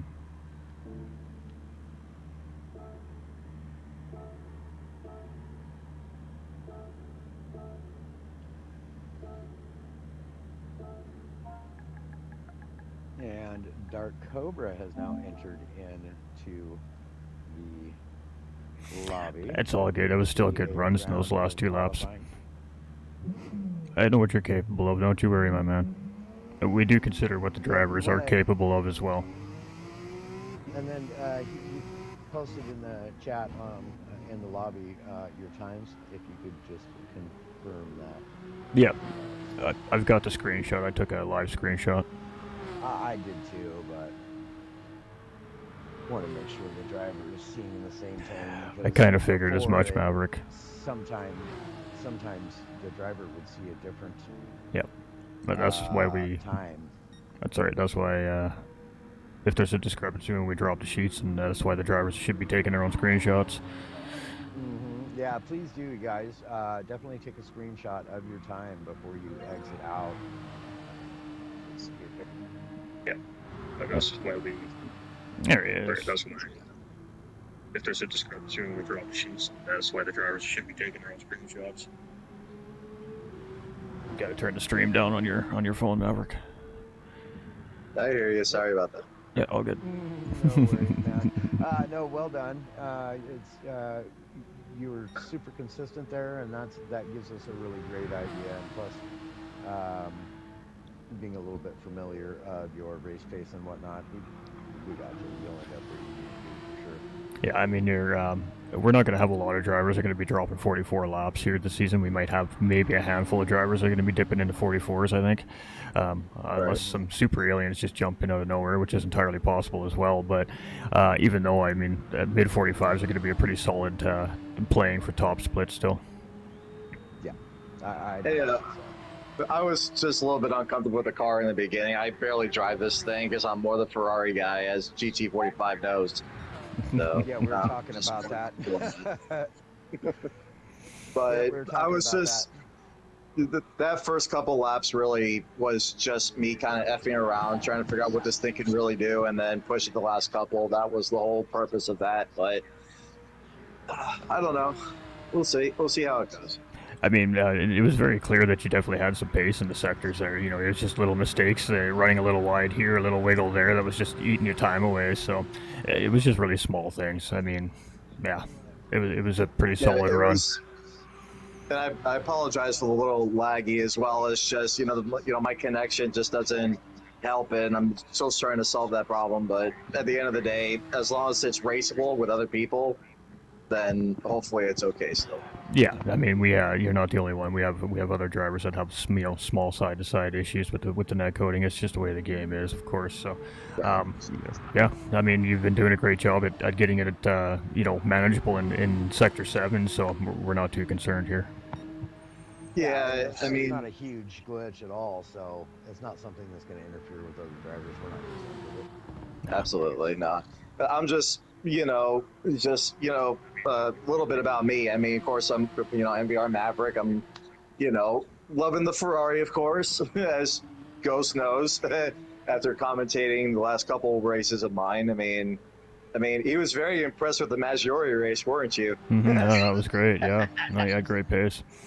You should have told Nolander about that way, but he was battling that Corvette for like 10 laps and couldn't get around him. I was like, yeah, because it was a pain in the ass to get around him, of course. Mm-hmm. But I'm just, trying to get a feel for everything. The Ferrari was a car I was not really going to choose, actually. If I'm being brutally honest, Ghost, my first actual choice, you probably were going to be shocked about this, I was going to choose the Alfa Romero. I literally was going to choose that thing and be the more underdog car. Yeah, but I was going to be the more underdog as everyone's going like the Porsche, all these massive war meta cars or anything else for that matter. So I was like, let me go with this Alfa Romero. And I'm thinking to myself, nah, I want the Ferrari. I'm an Italian, so I'm going to go with the Ferrari. Why not? But of course, the Alfa Romero's an Italian, so why would I not go with the other one anyway? Yeah, there's definitely a couple of community members out there that can drive the absolute snot out of that 4C. We may see it out on track. We very well may see it. Oh, I don't doubt it. In fact, I think a couple of, at least one driver did register with the 4C, and then one as well, I believe, registered with the RSL1, which is another kind of an underdog car. Mm-hmm. Cobra, actually, that's running right now. Yeah, it's quite capable car, but a lot of people don't use it. It's Yeah, the thing with the RS01 is that car, it's on absolute rails until it isn't. oh yeah. I mean, like, when the tires fall off on that thing, you're literally going to be like the new figure skater on ice in front of millions of people watching. You're going to be like, well, let's see if he does a 1080 on the track right here. Let's see. Like, just spin around everywhere. So, I mean, of course, a Ferrari is just literally no different. Once this thing starts getting rare, when I say wear, bad tire wear on the back of the car, that thing's just going to lose it. I mean, 45 saw it on Maggiore, for example. When those tires were starting to go, he saw me sliding this thing. Like, and I quote him on, like, the last couple laps. He's like, the Ferrari is just, very unstable car sometimes. And I mean, it is. Yeah. It's a very tail-heavy car. And just as you pointed out, I heard you saying this earlier about the Porsche. It's a very tail-happy vehicle. If you don't have this thing under your feet, you're going to lose it. And you saw me lose it on turn 1 going wide. Car decided just to push. I mean, that's a prime example. I mean, it's just not, the MRs in general are not easy to drive. Even that new Ford, that Ford 2018 is a pain in the ass. If you thought the RS01 was bad, if that thing gets on bad tire wear, holy Alito, that thing's nuts. Well, there's a good opportunity. There's a pretty good chance we're going to see a couple of them this season too. So, hey, man. So some incredible consistency right now from Dark Cobra as well. Again, just a 10th off let's see. in lap 2 and lap 3.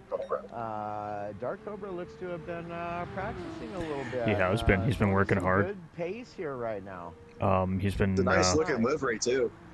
He's just recently brought his 15-year-old son into the team here as well and got him into sim racing. We'll be seeing him at some point this weekend doing his qualifying run as well. That's super cool. So that's really cool. Not only are we going to have our OG community members here racing too, ladies and gentlemen, we're actually going to have a legitimate teenager in the championship season racing this season here, raising money for children. How cool is that? That's awesome. That's pretty cool. Yeah. So definitely excited to see Zane in here, and he's been working really hard towards his qualifier, so I can't wait to see what he's going to put down for us. And Cobra is showing some pretty good pace here for himself as well. For somebody who's been off the track here for a little while, tell he's been working hard and practicing today for sure. So I guess the bigger question is Papa Bear faster than Baby Bear, or is Baby Bear going to absolutely drive circles around Papa Bear? Well, I'll let you in on a little something. I did see a qualifying time that Cobra did post in the Discord, and he's going to be giving Papa a run for his money. Oh, he will. That was a good one. And as soon as we say it to... Yeah. As soon as we say it, he goes that thing for a wide. He actually took the entry to that chicane a little bit fast than I originally thought, kind of like around how I took it, but he drove it way deep into that chicane at the bus stop, and it literally lost him. Yeah, that was a risk-reward push through the bus stop right there. I mean, if he would have held that, he would have went into the carousel with a great amount of speed. It would have been a great opportunity to definitely improve on a good lap here. But I mean, for Dark Cobra to see him putting in a 46.2 and a 46.3 here right now, I mean, he's right there on my average pace in this particular combination currently myself right now. So I'm very impressed with what Cobra's putting down right now.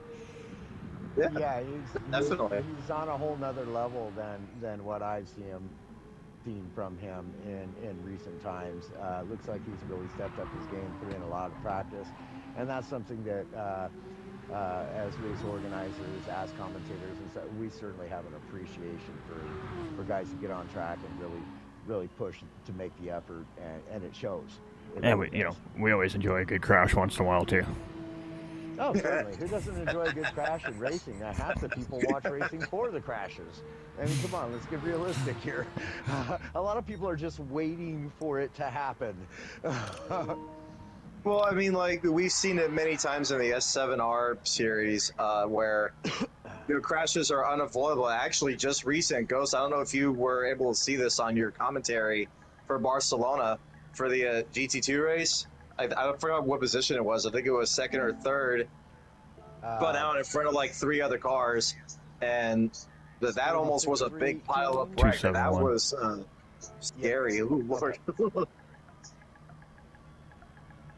Yeah, guys, gals, definitely do again be screenshotting your times as well. That way, if there is a discrepancy, we will know about it. Otherwise, if you don't take a picture, it never happened, right?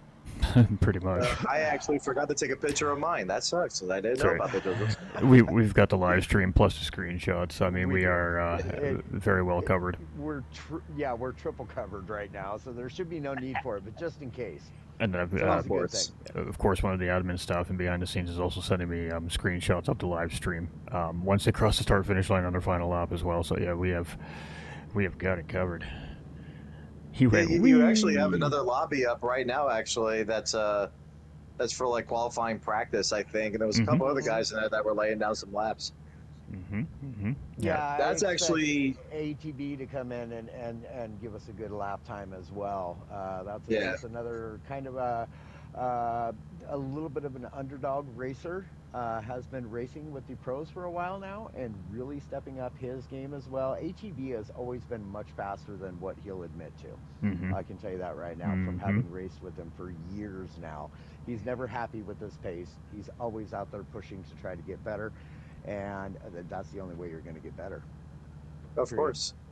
And that's how I was able to get better, because at first I was a very underdog driver back on GT5 and 6 and Sport, and I was just never that good at how I am literally right now. I would always drive the easiest car just so that I could be competitive, and now I could drive some of the more difficult GT3s like the Ferrari and like the RS01 and actually be competitive with some of the guys who could use, you know, like the 2018 GTR, the Supra.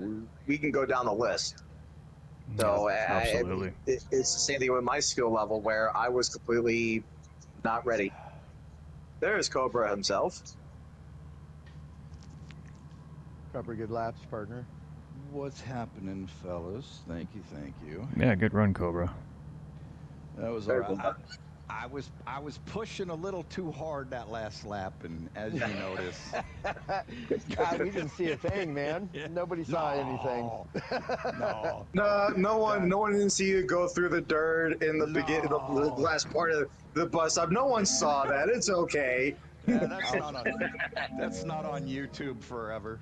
Okay. No, it's not. Don't worry about that. The Ghost can edit the live stream and cut that little piece out. Yeah, absolutely. No clipping. Just go ahead. I'll say this for you. That's some expensive lawn care services there, buddy. Right? Tell you, that's some. Yeah, he must have weed whackers on the bottom of that porch to allow him to spray the grass there for a little bit. That went everywhere. Did you trim those bushes pretty well?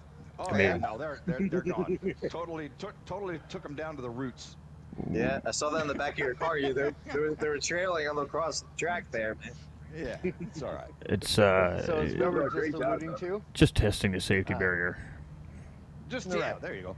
I had noticed that nobody had hit that area yet, so I'm just making sure that that part of the track is safe for everyone else. I mean, hey, that means that your mark has been left. Kind of like how you leave your mark on Darlington. You know, you leave like the lady in black, the stripe. Absolutely. Well, you left your Watkins Glen stripe on right there on the guardrail on the front there. So yeah, you made that work pretty well. Yeah, very well. Thank you. Yeah, that was good. So, but, I mean, you drove that Porsche pretty good. It tells me that you're my favorite car. You're starting to feel comfortable with the new equipment, though, is what it looks like. Yeah. It. Well, this is the first time I've actually put it through like a race type of environment for quali, so it felt really good. Nice. Yeah, it's all coming together. So I really like it. I upgraded to the Logitech G Pro. Okay, that's what I was just going to ask. What you're running now? Yeah. Very good. So my son, I gifted my son my TGT2, and I was looking for a direct drive, and long story short, I just went for the Logitech, and it's fantastic. I love it. Nice. It's always nice to get a good upgrade on the sim gear for sure. Oh yeah, absolutely. You know what's funny too? I'm actually reading the chat. I love how JP, we were just talking about me choosing the Ferrari or the Alpha. JP saying the same thing. He's like, I'm going to go with the Ferrari or the Alpha as well. And I'm like, oh, hey, I mean, hey, you got a copycatter here. It's all right. Jesus. I mean, hey, it's all good in the neighborhood. JP and the Loose Moose Racing group over there, they're pretty comfortable with that Alpha 4C, so I really wouldn't count that car out. No, it's. Well, I definitely, wouldn't like either. I said, it's an underdog car, but it performs like a top dog if the driver can handle the car. Well, that's the thing about the MRs, right? I mean, that's the challenge in this championship this season is you know, a lot of drivers are going to opt to take an FR car over an MR car if they have an open choice like that in the group class, and that even shows in other championships that we're a part of as well. You don't see a whole lot of MR cars in that situation, but in this situation, the only option is to drive a mid-engine car. So you know, it's up to each driver to decide which one, I guess, they feel most comfortable with. You know, in all honesty, as well as just looking at the registration list, I'm rather surprised to not see more Lamborghinis in there. I think I only seen one. The Lambo is a very nice car, in my opinion. I was literally going to go for that too, just because it drives so similar to the Ferrari, and the fact that I'm good in the Ferrari. The Lambo would not have been a bad choice for me either, considering their drivable capabilities, if that makes any sense. I don't know if you guys would agree with that based on the Ferrari and Lambo comparison. Well, I was going to say they made some changes to the Lambo, right? So it's a I think lot they better did, yeah. now than it was. I mean, I can drive the Lambo. The Ferrari, I can't drive that thing yet, so it's even probably a little simpler to drive than the Ferrari currently, I think.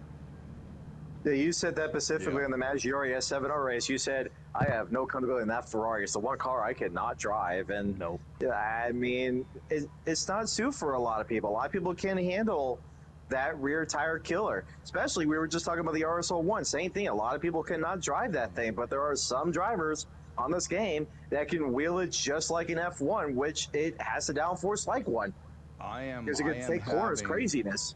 I am having so much fun learning that car. Oh, it's fun. Yeah. The RSL1, it's a great the car. RSL1's fun if you know how to drive it. And that's why I chose it. I didn't know it that well, and this is a fun series. You know, this series is for Paul. We're supposed to go out, have a great time, and you know, represent him well, and do all this for St. Jude.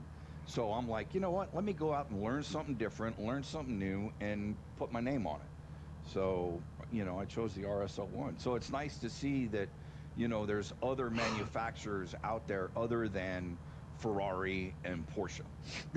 Right. And here's the thing, too, chat. Like for those of you who are unaware, we do have bonus points going out for this series for anybody who chooses to run 3 different cars during the time period of the series. So you're not stuck per se in the car that you choose originally. In fact, to my knowledge, we don't have any regulatory standards as to you being unable to switch cars every race if that's what you want to do. Yeah, but you the do have only to get a livery approval. That's the only stipulation. That's it. Approved livery before race day. See, So I forgot about that. That's right.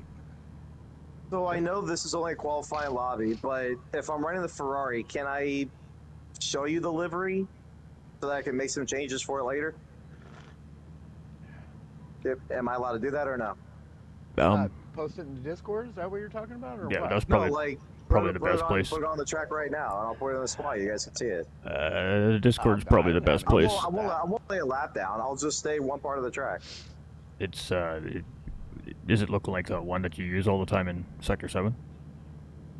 I made some changes to it, but it's very similar to it. Yeah, sure. Go ahead.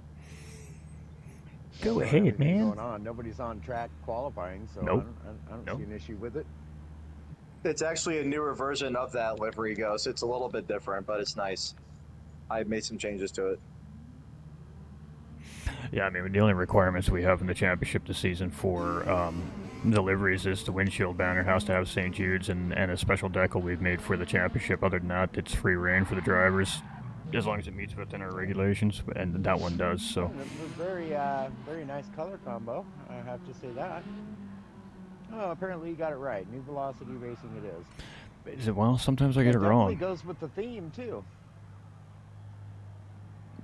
Well, I mean, this was a Childhood very. memories and Well, I mean, I thought running this type of car was going to be a little bit different, and the paint scheme is something that I kind of just came up with my own idea. I had a buddy of mine who made this, a couple decals for me, and I was like, you know what, let me just run it. It's based on a TV show that I watch. It's called Arcane, the League of Legends. The character on the side, her name is Jinx, and since I'm kind of a little psychotic on the track in a good way, it makes perfect sense. Well, I'm glad you said that. I wasn't going to say that. JP's just going to try and use all the cars this season, apparently. He's going to be making liveries for days. Yeah. knowing I is half think- the battle, partner. Well, I think as well that I remember, I don't know if Ghost remembers that one quote when still with the Maggiore race. I think one of your viewers said, yeah, Maverick's just playing with his food. And I'm like, yeah, I was. I was playing with Tom the Tech the entire time, trying to get around him because he didn't like seeing the Ferrari behind him.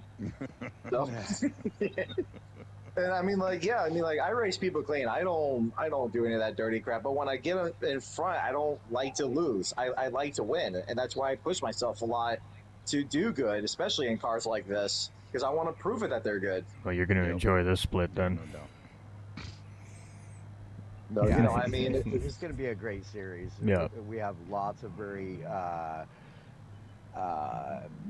what's the word I'm looking for? Very astute drivers in here that are at the upper levels, and we may see even some higher level tier racers come in. It's Got to get my. not out of the realm of possibilities. We're going to have to get the bacon knee pads out possibly for that, but. Oh, the promotional pads? Oh, did I just say that out loud? Oh. Promotional pad. Yeah. Yeah, I mean, you know, we'll continue to just push it out there and try to fill that third lobby and to just send it. I mean, go out, have some fun, raise some money, and show a family some love leading up into Christmas when they're going to be missing, one of the most important pieces of their family, their support crew there. So, timing is everything. Timing, Yep. is kind of the reason why we're here right now too as well. So, let's go into Christmas with positivity and knowing that we all played our part this year to do a little bit better for the world through St. Jude's Children's Charity Hospital. I mean, that's the big goal here. awesome. So. It's quite a goal and quite worth it to go after it the way we are. Certainly something that is near and dear to many of us who have either been a part of the admin or the racers, the fans of the community joining in and just watching on stream. Most everybody knew who Vegas Paul was, so we're certainly thrilled to have everybody along and enjoying the ride. And I love the chat right now. Devious and JP. Of course, Devious loves the cars. She says, I love the purple. And then, of course, JP's like, hey, Arcane, Jinx. And I'm like, hey, okay, cool. At least honestly, there are a lot of people that don't know about this TV show, apparently. It only had 2 seasons, and it got very confusing. And then I love people always saying, yo, man, why are you choosing Jinx? Why do you keep doing like the other characters? I'm like, because Jinx is badass. That's why. And I'm a badass driver on the track, so I got to have a badass character on the side of the car. So, hey. Right? That makes perfect sense. And of course, just like I said, I'm not as psychotic as she was in the anime, but still, it makes perfect sense. Only as a driver, not as a person. I'm a very genuine panda. I'm a good, cuddling person. I'm not the one that's gonna be a pain in the ass. It's like, okay, make it work, but hey, I don't know. But honestly, I'm excited to put this MVR Arcane Racing Ferrari on the track for you guys and represent Vegas and Mr. Paul and St. Jude, and I'm gonna do a couple of little special decals on this car too to represent it. And I mean, we always love seeing, new teams come into play here too at GT45 Gaming. So definitely, appreciate you coming in and seeing NVR now on track here as well. So yeah, they're a great group of racers. I gotta rep the team somehow because I can't just represent it in S7R. That's for damn sure. I'm the only one that's winning everything apparently on that team. So I can't say nothing more about what the team has been through since then. We've been through 5 team leaders. We've been through drama. It's almost like watching a best, TV sitcom. Like, we have more drama on this team than ever. But yeah, we try to solve the problems as best we can. At the end of the day, that's all you can do. We try to race everyone as best we can to our ability. But put it this way, if people piss us off, then that's a whole different story. But it's not anything bad. Just saying. No, I mean we've seen you guys racing here. I mean I've seen NVR guys racing in other places too. I mean we always like having good groups coming in and racing. Definitely like to see some of those Sector 7 guys showing up and putting in some time. So Yeah, I think I've only seen one. Where's the rest of it? I'm not so sure. Definitely that be Sector some good 7 competition. Oh yeah. Yeah, I'm not so sure that they're up to the task of handling the level of competition that's in here, perhaps. Oh, little jab. Sorry. Oh, Team Rad throwing it down there. I tell you what. I mean, I was actually going back to one of the quotes you guys were talking about, choosing one or more vehicles. And if there was another car besides an MR, like if I was going to choose an FR, one of my all-time favorites besides the Ferrari, it would have been the 2018 GTR. Only for a couple of reasons. It's a great freaking vehicle. It's more like one of those more stable FR cars more than anything else on the track, in my opinion. I mean, if I were to compare it, I would say the Lexus is kind of compared to it too. That thing is more tail happy than I've ever seen in my life. That thing's got so much torque. It kills. I'm sorry. Oh, we know. But, I mean, no. For FR cars, definitely the Lexus is stand out as far as being pretty tail happy, and I'll tell you the other car that is right there with it is that BMW M6 is quite a tail happy car as well. Really, I don't find the M6 too bad anymore since they did their last BOP change. But the M6 is nice. It's way better than what it used to be. When I first started driving that car, I couldn't stand it. And then I fell in love with it, and it was all I raced for quite a while. Yeah, the Lexus by far is very, a lot of rear end torque. A lot of unnecessary rear end torque.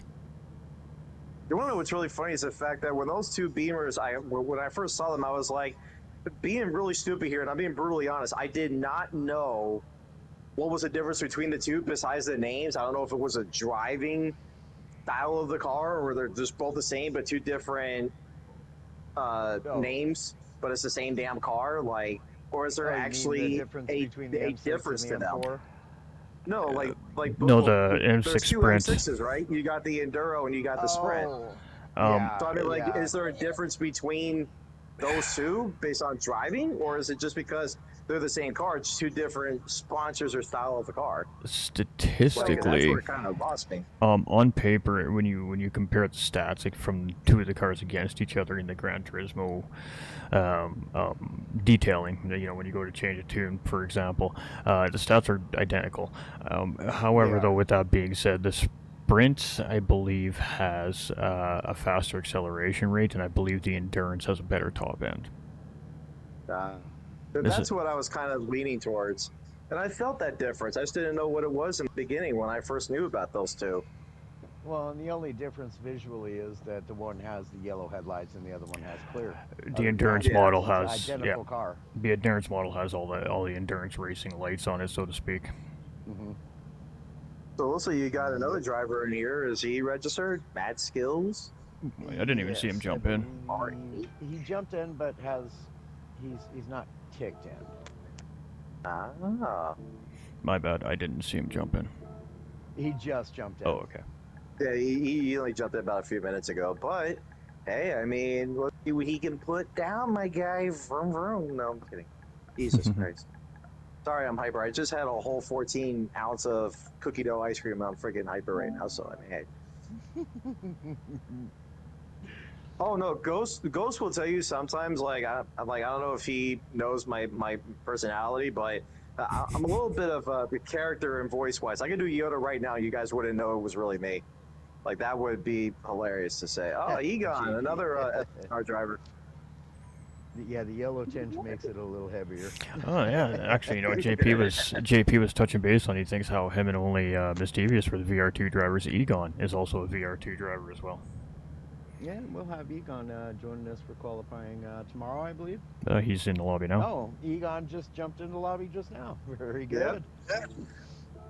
Another quick 10-10s driver who's come on leaps and bounds since the beginning as well. Egon has really shown some improvement. He's always been quick. In fact, Egon and I used to battle quite frequently. Let's go check out Matt Skills, y'all. He's going on the track. I honestly don't know. I'm gonna commentate with you all boys on this if you don't mind. Yeah, no, absolutely. Oh, he's already getting you the yellow line. I'm only kidding. All right, so Mad Skills is another just community racer that I've ran into quite a bit over the last little while in open lobbies and such. I think we were doing an open lobby Vegas night sprint night stream actually, and Mad Skills came and registered into the championship, and we see him around quite a bit here too as well in the community. He's always on looking for races, so a good clean driver. So let's see what he's got. Yeah. Shout out on the livery too. It's a nice looking livery. Yeah, it's really nice. I like it. Pretty nice lines. I like the line he took through the bus stop. It was nice. Didn't overdrive it. Made it look good. You can join whenever you're ready, Hulk. You just don't jump into the track yet. We're talking about Egon? No, one of our other racers. I'm just try to speak very clearly because he needs the closed captioning. Okay. Good speed coming down the straightaway here. Kind of a little bit cool with a little bit of the red circulation around the rims. Kind of blends out with the other, all the colors of the car. So it's kind of neat. If I'm not mistaken, this is a car that he drives quite a bit too in the open lobbies, so it's a car that he's fairly familiar with. So. And that really helps for the drivers who are familiar with the car you're qualifying in. It makes all the difference in the world. So some of the decals on this Porsche, is this something I have to run on the Ferrari, like the number plate?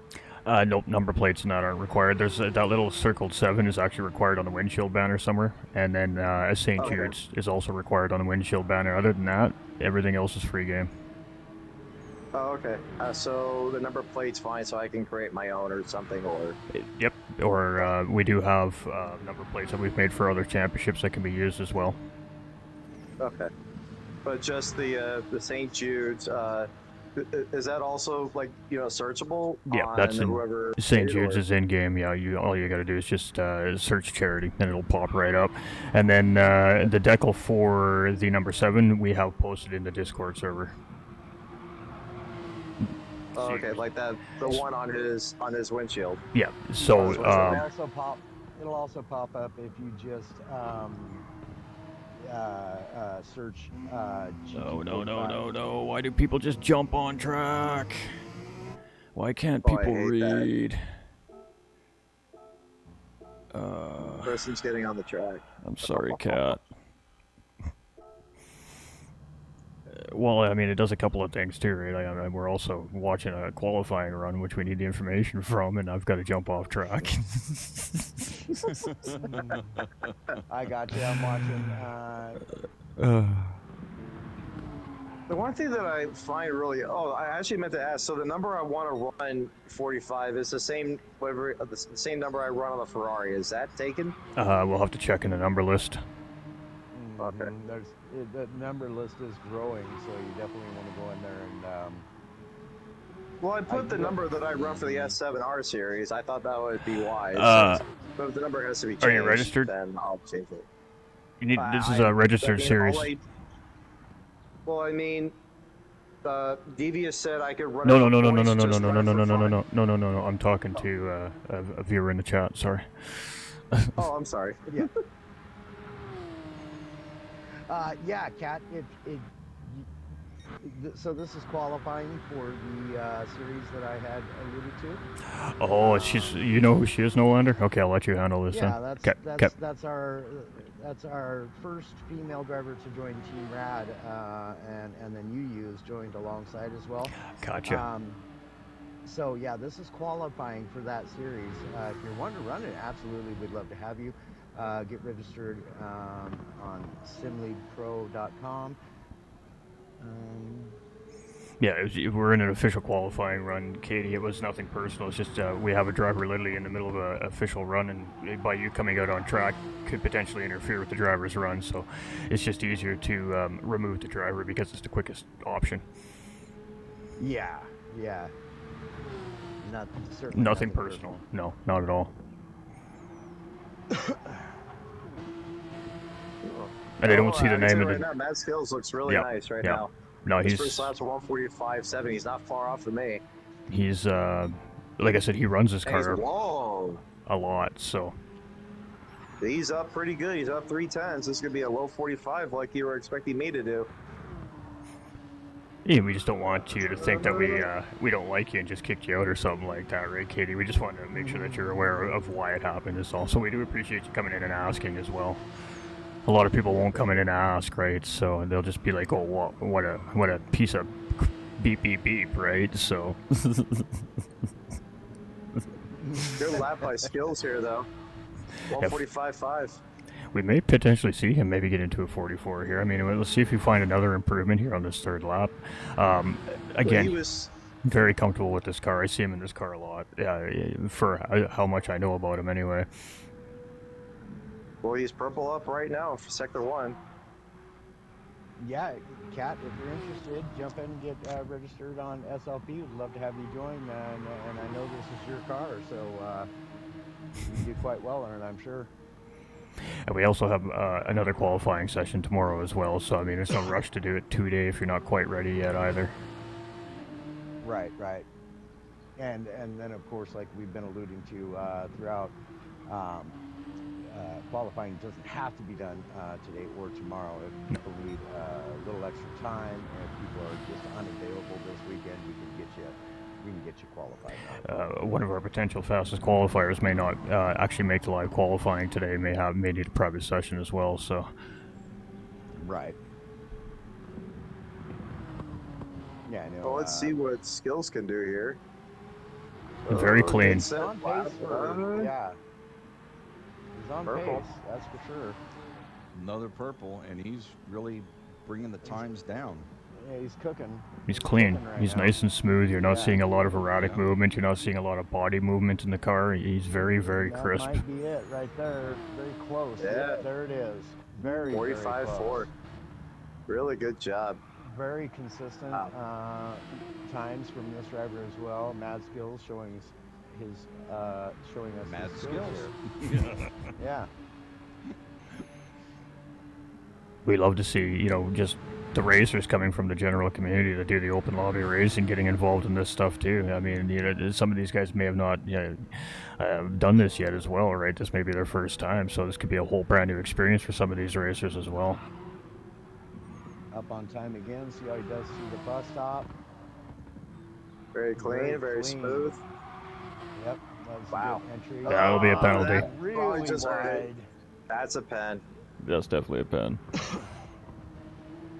Yeah, there's that not half too worried second. about it there. Gonna hurt him a little bit. And there's the boy Cobra. How do you expect him to do, Burton? He's gonna do well, but I mean, it's his first time. He's going to be He's nervous. going to be a little nervous. He's Yep. gonna be a little nervous, right? That's all right. But, We'd and that's- expect nothing less. That's okay. Yeah, that just so- shows that he wants to do good, right? So Yeah. yeah. We're super excited to have him along board, though, man. That's awesome. I'm excited he's here and like getting into it and all that. It's just Yeah. it's really cool. And then Nothing like for a the good- community. Nothing like a good father and son bonding time, both doing something that they enjoy together. You For don't get real. much better than that. No, for real. And hopefully he just doesn't beat my times, so that he can you know what I mean? We're talking about that. I can hear the smack talking already, especially since my son is like that. Yeah. Oh, he does. Yeah, it's constant. Yeah. Oh yeah, I expect nothing less. And, as fathers, we tend to not only get used to it, but we have to throw down a little smack talk ourselves, Yeah. just for motivational facts, purely. Yeah, purely, right? Yep. Great laps skills. I didn't jinx, I hope. No, you didn't Good jinx it. job, Skills. That was a great run by Skills, absolutely. Man, skills with the skills. Yeah, good laps, man. Let's see here. It'd be Egon next. I believe it would be Egon, yeah. I believe Egon would be next out on track. Now, Egon, I know from the S7R series, and he's a pretty decent driver. I would say his best lap, if I'm averaging his skill based off of what I've seen, he can give you a low 46 if he does pretty well and doesn't get any mistakes. I agree. Yep. I agree. No doubt.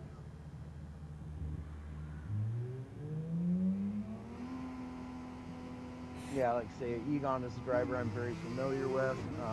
He's definitely come into his own as a racer and has gotten considerably faster. Thank you, Misty. That's the whole point of racing with teams and racing in leagues, right? Is everybody's looking to improve on their racecraft as a whole, and that's really what leagues does best for people. It really improves their racecraft as a whole, because you're racing for a championship, you're racing around other drivers who also want to win. You learn when to push, you learn when to back out. I expect to see good things from Egon here. Definitely no less than low 46s, I would say. And you know, Egon is one of those racers. He's taken some flack over the years. You know, he's a very cool, calm, collected, very humble person in real life. He never ever seems to be like stressed out for real. I mean, if he is, he definitely doesn't show it when you talk to him.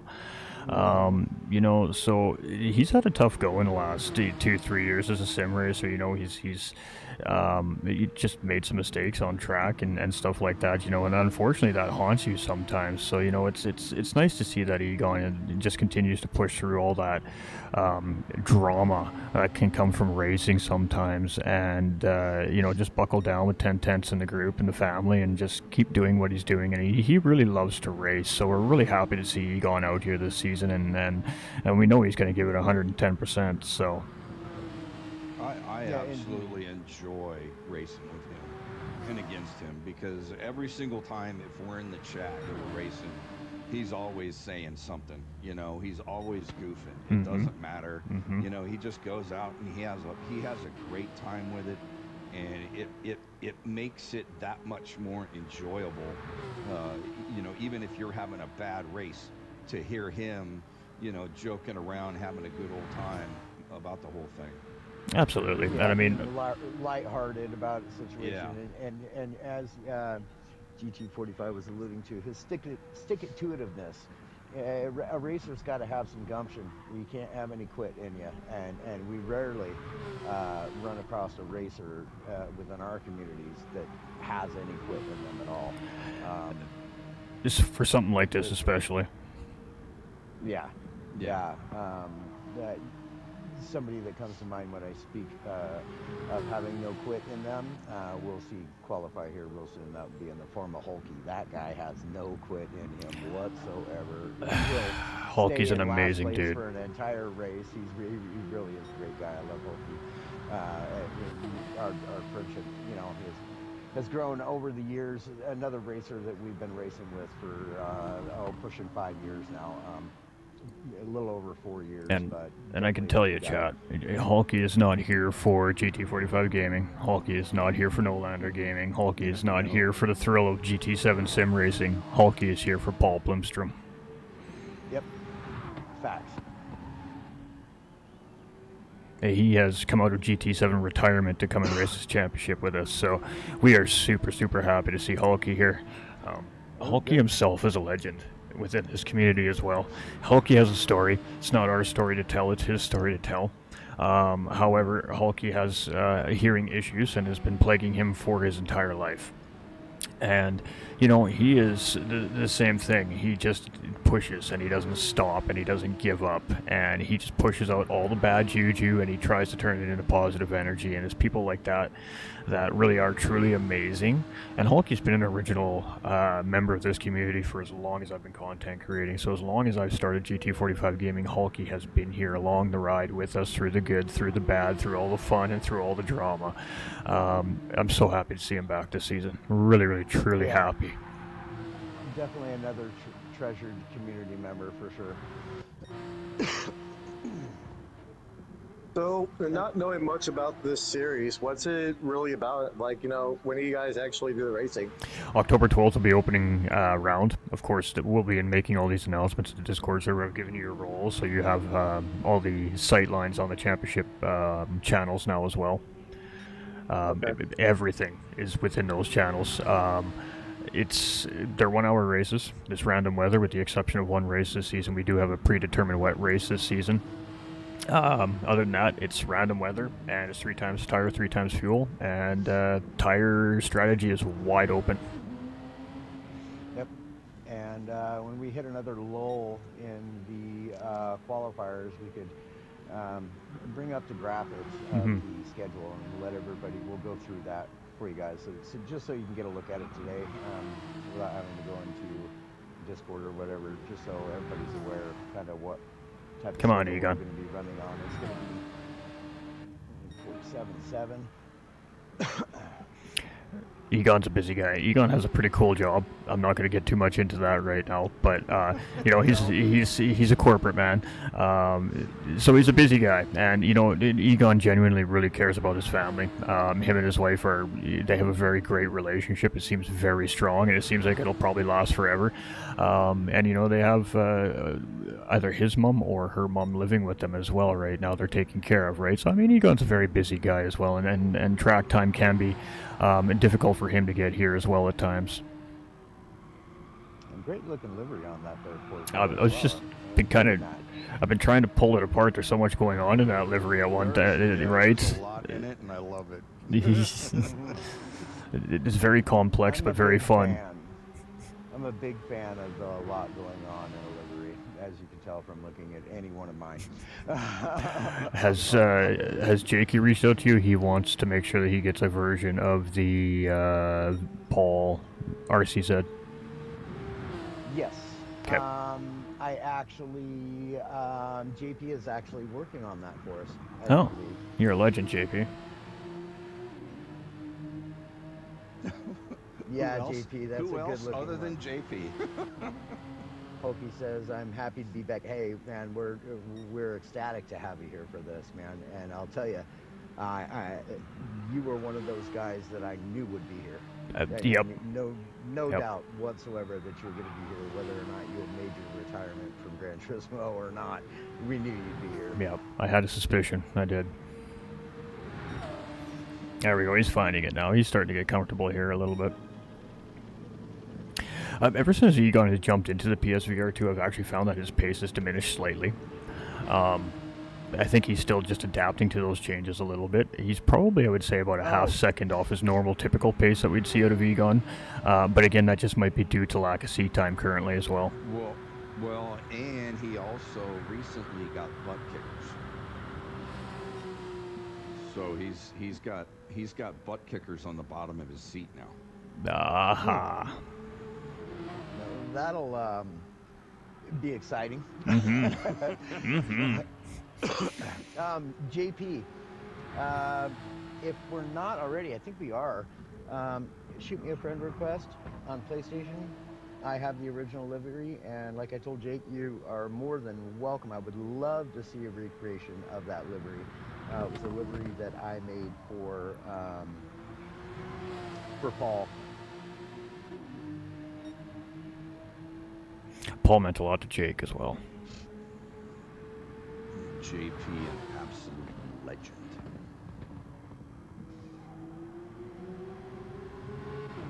You know, Jake's a really busy guy when it comes to racing right now, and he's from the UK as well, right? He's just, our head administrator here at GT45 Gaming.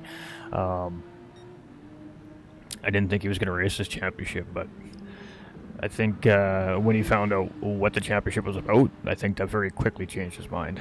I mean, he's just got so much racing on his plate right now that, you know, he's constantly practicing for this, that, or the next thing. So to add another championship to the schedule is obviously different. There it is, Egon. I knew it was in you. Oh yeah, he's going good. Yep, that's right, JP. Baby burning out the end. I mean, like that last lap, he was really hitting his marks. I think just like GT pointed out, just a lack of seat time and having to get comfortable. You know, putting that lap down really just showed it. He was just trying to get comfortable, and it worked. Yeah, beautiful. Who's next? Halky? Yep. Way to go, buddy. Cusker. Can you check for an RA Cusker in the registration, Misty? I know who he is, but I don't know if he's registered or not. That would be Hulky next.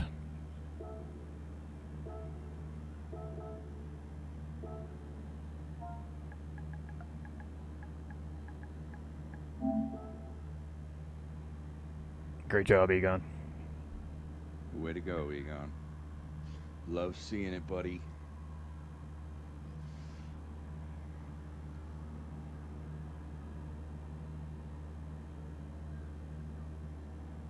So I think Hulky's next, I believe, right? Yep. Or is it Zane?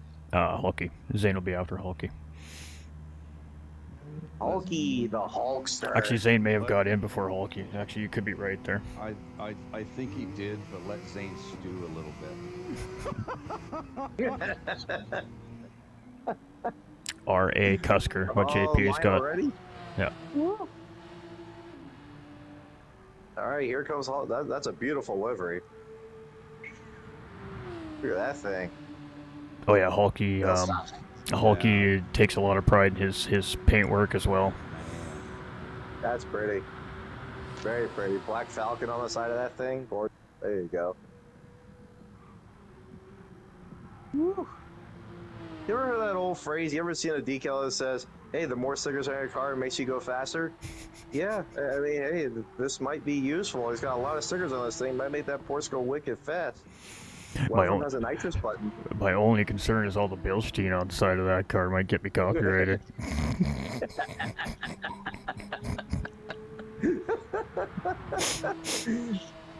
I mean, hey, he's got it on 4 parts of the car, man. He's got it on both sides. He's got the big ass on the rear. He's got the front. Geez. There is certain companies out there that will get you copyright striked if their logo is on a race car in GT7, believe it or not. Oh, Bilstein is not one of them. I was just joking about that, but like Hugo Boss, for example. Hugo Boss is actually one of those decals that will get a content creator in trouble.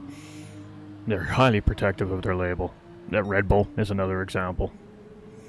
Very protective of their label. I don't think Pirelli is one of them, I don't think. Could Pirelli be one of them? I've never had trouble with Pirelli. I mean, they have Pirelli tires in the game, so it's all algorithm anyways, right, for content creators, whether or not the computer program, the AI, picks up on it, right? So the AI is looking for certain things within content or keywords or whatever the case may be, and then it'll record and then it'll be reviewed later, right? So, but you don't get an answer after the review, you just get a strike, and then you've got to fight with support to get the strike removed, right? So okay, I think my mic shut down on me for a second there. Thank you, Misty. Appreciate that. JP, you want to check with Cusker and see if potentially he has intentions of signing up for the league? Just get him signed up into Sim League Pro for now, and then we can go ahead and let him qualify and do the rest of the required signing up as time goes on if he's wanting to. Yeah, JP, I got you, man. I'll send you that livery for sure. I sent Jake a screenshot of it. I thought he had forwarded it to you, but I can do that. Absolutely. We got a couple drivers left to go here yet before we get to Cusker here, so we can get some answers in the meantime. But yeah, I mean, if he's intending on registering for the championship, we can definitely let him qualify here, and then make sure that the registration process is taken care of. Cheers, Skills. Nice running today, bud. That was really good qualifying.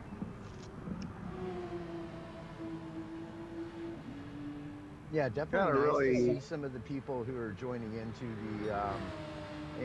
the series just coming from open lobby racing. We appreciate that and enjoy seeing the guys out there that But I mean, we've aren't seen so well known within the community. I mean, we've seen three drivers coming from open lobby racing come in with really solid qualifying sessions as well. So, I mean, good consistency, pretty good pace. I mean, that's what we're looking for in our racers. You know, that's a sign of an experienced racer, somebody who's put some time into the game. Hulky thus far with a 146.729. Definitely running some clean lines here, looking quite racy for not having been on track for a while. You can tell he's definitely gotten on track and started putting in some laps with this Porsche. It's showing. Yep, no, he was practicing for about the last half hour or so here, the last hour, I believe. So he's just been kind of getting himself warmed up. Yep, he's just on the edge, basically drifting that car around the corner there, and with the Porsche, that's how you do it. You run it flat out like that. You run it on the ragged edge. Yeah. You do. It really handles the best when it's being pushed. However, once the championship starts and we factor in tire and fuel consumption, that may not necessarily be the case anymore with the car. The car may need to be driven a little more conservatively than that, but cornering especially, you need to maintain a high RPM to really get the car to do what you want it to do. Yeah, and I'll tell you what, the difference between pro level, I mean the really pro level, world tour drivers and whatnot, and even people such as Jakey, they get on track and yes, they're very, very fast, but what's most impressive to me is that they can be very fast and maintain their tires and not just blow their tires out, and yet they're still fast. Yeah, it's practice makes perfect situation, right? But yeah, you think the faster you go, the worse your tires would get, but that's not the case with a lot of these guys at all. No, they get them to an optimal tire temperature, and they keep them at that temperature, and it seems to do less wear and less harm to the tire. Hulky here, up on his time by 1/10.5 nearly again, so laying it down for us. Yeah, he looks really solid here. Yeah, Hulky's definitely been a racer that has been right there with me throughout the years on pace, and he's not disappointing. He never does. No, his effort is top notch. Look at that. To be honest, half a second up on his time. He's freaking cruising. It comes from smooth. Smooth is fast. Very well said. Indeed. Yep. well, to be brutally honest, if I want to just, point this out, I am actually pretty disappointed in my lap, actually, because I am much faster on Watkins Glen than I know. And I'm kind of disappointed in that time. I hope it didn't kill me as much. I don't think so. I think you're okay still. Oh, I know. It's just me feeling disappointed because I know I can get like a very low 45 because my optimal on that was at least, I think it was a 45.1. Nice lap. 5/10 off that. Nice lap, Hulky. Hulky's flying. Yeah, good One lap. more, buddy. One more. Let's see you match that consistency. That's Give me 45s. That's sheer determination coming from Hulky right there. Yeah, he just dropped 7/10 from his best time. He is previous definitely lap. driving the doors off of that Porsche. Yep. Drive it like you stole it. And I mean, Final style. And we'll be seeing Hulky live on his channels, I'm sure, throughout the championship as well. A lot of our racers do have their own pages, and they do live stream their POVs as well, so there is going to be plenty of POVs that everybody can go check out too as well. So, and that's great. That's what we want to see. We want to see our racers coming in. We want to see them stream their POVs, get the charity link posted in their stream chats during these races, because the more communities that are seeing the St. Jude's charity link, that's just more and more people we are reaching with St. Jude's and what we're doing here, and that is, again, the ultimate goal here this year. So in the name of the Bloomstrom family to fundraise and raise an absurd amount of money, like I said in the document. But didn't slow him down. He's still up on his time, not by a lot, but that slide there certainly negated a little bit of time for him. But again, on the edge of hitting a 45 here. That's a great run coming from Hulky here. Right on this one. Right on that side. He's got to nail these last couple corners to get a good 45. Carried really good speed through that corner.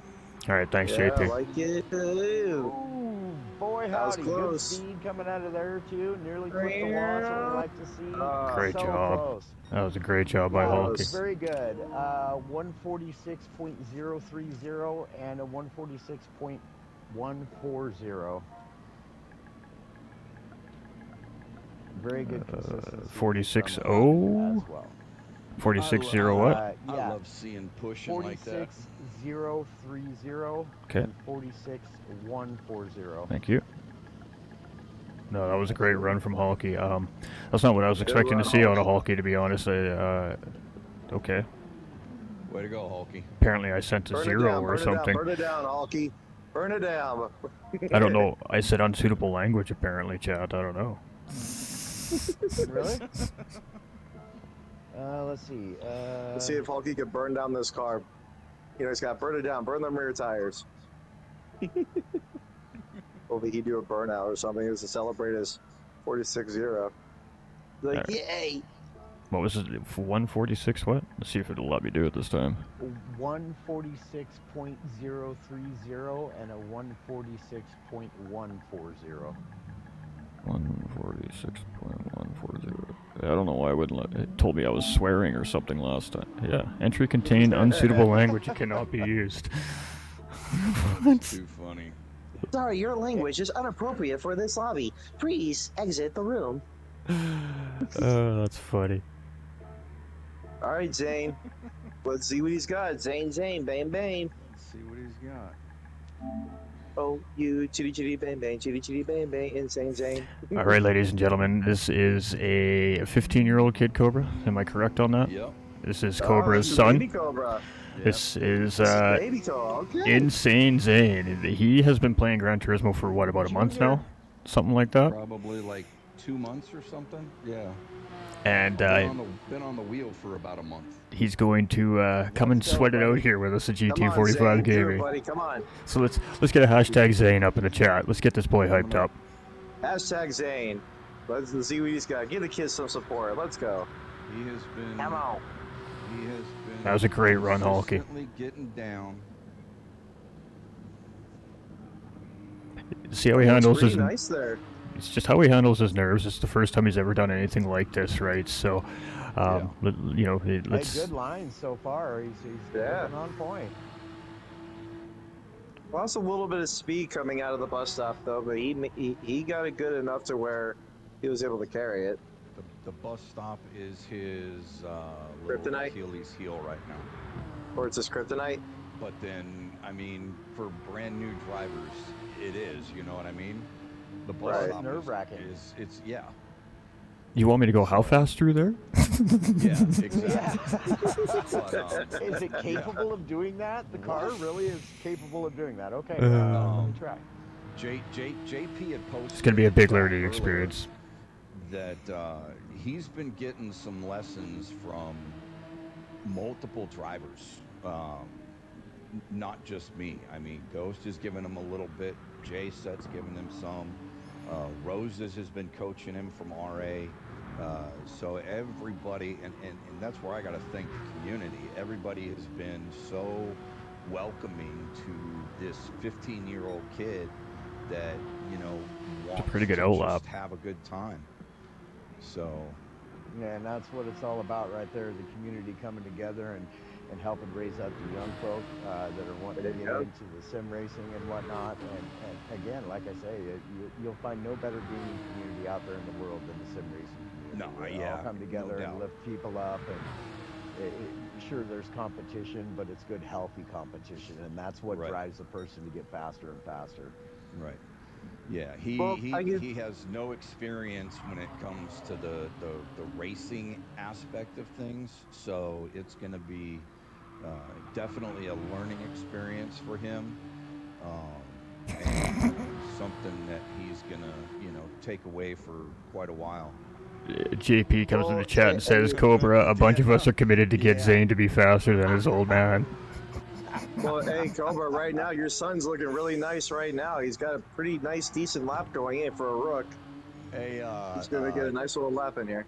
You know, this is family friendly YouTube, right? I believe JP's trying to be extra friendly to the family right now.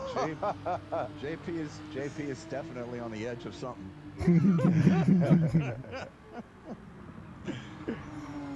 You know, for somebody You gotta who's, be excited about looking at this. I mean, for real, he's Got a having a pretty good lap there. good lap here. Hey, I love it. I love seeing it. He's actually put a lot of time in. Well, and the funny thing is, the funny thing is he's put a lot of time in, and so tomorrow he's qualifying today, and tomorrow he's just grinding out on Zenless. So his mindset is on Zenless, the game Zenless, and this. Well, I mean, he is a 15-year-old kid after all. You can't, he's going to be all over the place for sure. But yeah, 49 there to start for him. So just getting the safe lap in. Now he can, okay, I got a safe one in. Now he can build off of that and continue to try and gain a little bit of time there. And that's honestly one of his better laps for the past few days. So. And I mean, we know that Zane's going to be in lobby 2 or lobby 3 as drivers continue to register here. Now it looks like we're going to fill that lobby potentially. So, but it's going to be a great learning experience for him. A little too much curve there. He did a good job of keeping it underneath of him there, though. Exposure he's going to be getting to drivers, the type of help that comes from the community. It couldn't be in a better place, really. No, absolutely not. TDC says Cat's Quest ensures Zane beats Cobra. Yeah, see, and I kind of figured that when he was getting into the community, especially when everybody found out that he's my son. It's like, okay, well, he's gonna beat Cobra. We're gonna make sure of it, you know. Yeah, exactly right. Hey, that'll only push you to get faster too, right? It only pushes me to get as fast as I can. So, a little friendly competition goes a long way. Yeah, it does, absolutely. We'll see how it goes. You'll see some. I'm sure his liveries will be Pokemon like this one, anime. I know he's out there looking for all kinds of different stuff that he can put on a car. I mean, he's got a good start to this one. Yep, no doubt. Well, I mean, hey, Cobra, if he wants, I'm a big Pokemon fanatic. I can make him a Porsche if he wants. I forget what car he selected. I don't remember which one it was. Oh, okay. Yeah, I don't remember which one. Have a look in the registration form and. Yeah. But because I have all the Pokemon decals, and it just depends on what he wants. Oh God, don't let Bar hear you say that. I know, right? His Pokemon Go.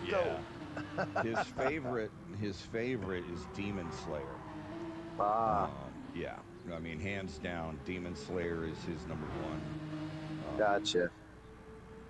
There it goes. That was a very good bus stop. I like this corner ticket too. That's way better than what he's done before. Yes, I agree. I mean, he's way up here. Huge up here. Yeah. He's starting to cool. He's got to nail this last sector. Yep. He's got a good head once he really zones in. And oh, that's right, the McLaren. Thank you, Miss D. Yeah, he picked the McLaren because he loves the McLaren. Okay. You know, the McLaren's So, a good and- pick. It's a pretty easy car to drive. It's actually probably going to be a great car for him this season. And he's actually started running it in dailies and in time trials and all that stuff. And you know, he's going out there on his own and he's doing all of it. Attaboy, It's Zane. like I'm not even Nice lap, Zane. I'm not 48 even forward. having to say Almost. anything. You know what I mean? He was and way as up far there, as almost a MR full cars second. go, the McLaren is a very beginner user-friendly car. It really is. Very good. It can catch you out, but it's you really got to make a mistake with it. Well, and it's an all-around performer too, right? It does a little bit of everything very decently. It doesn't excel per se in one. It's like the Lexus. One thing other than the other, but yeah, it's just an all-around good car. It's not the fastest car. It's not the best cornering car, but it does it all. Hold on to it. Hold on to it. Very decently. Nice. No, it was good recognition. He realized that he was pushing out wide. He just let off the throttle a tiny little bit there and just let the car come back to him. I mean, it's the basic skills are all there for somebody who doesn't even drive in real life yet. Right, and he's learning all of it from everybody else. You know what I mean? It's so great how everybody just helps him and gives him input and lets him know where he can make time up and stuff. Roses was just doing it in the practice lobby before he came in here. Roses noticed something and typed in the chat for him to let it rev out a little bit more. And Well, and here's the thing, you can give a guy all the information that is needed and whatnot, but you have to have the want. Mhm. You have to Yeah. have a desire to do Jobs better, in. and it's clear that that's what he's got. You can't help somebody who doesn't want to be helped, right? 840 Good run, and good run. Yeah, great run. 259.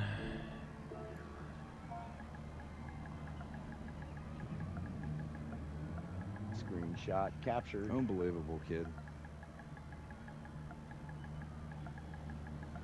You know what? For And somebody also, coming too, in it's as green as he is, as fresh as he is, and as new as he is, to come in to walk.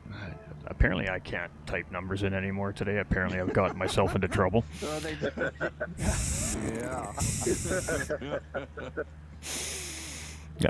Yeah.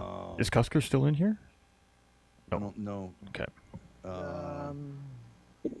He's got to take a screw. He has control of the car, and he's learned to realize when the car misbehaves. Yeah, Yeah. that's half the battle right there for sure. And I think what's Recognition of going to be what the car great is for doing is key. and I think what's going to be.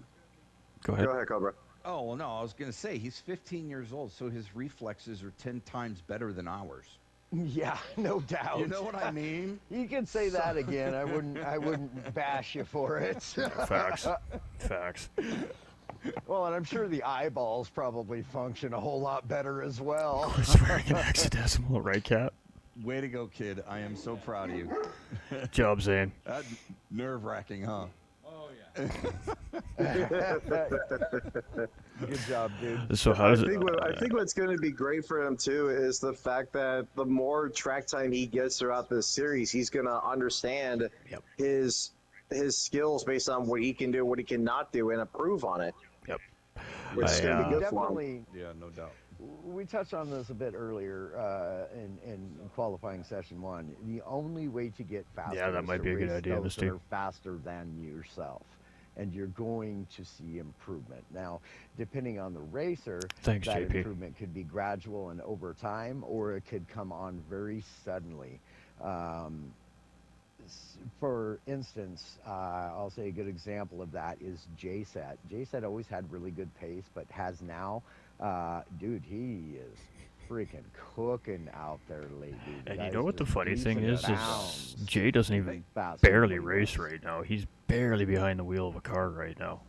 That's the funny thing. Hey, Ghost, can you invite Zane in? Oh, yeah.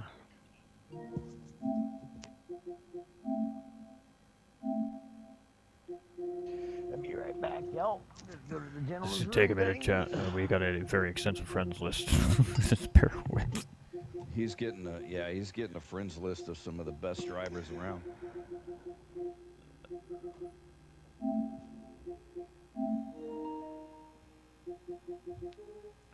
That's good. I would like to talk to the young man myself, actually, for a minute.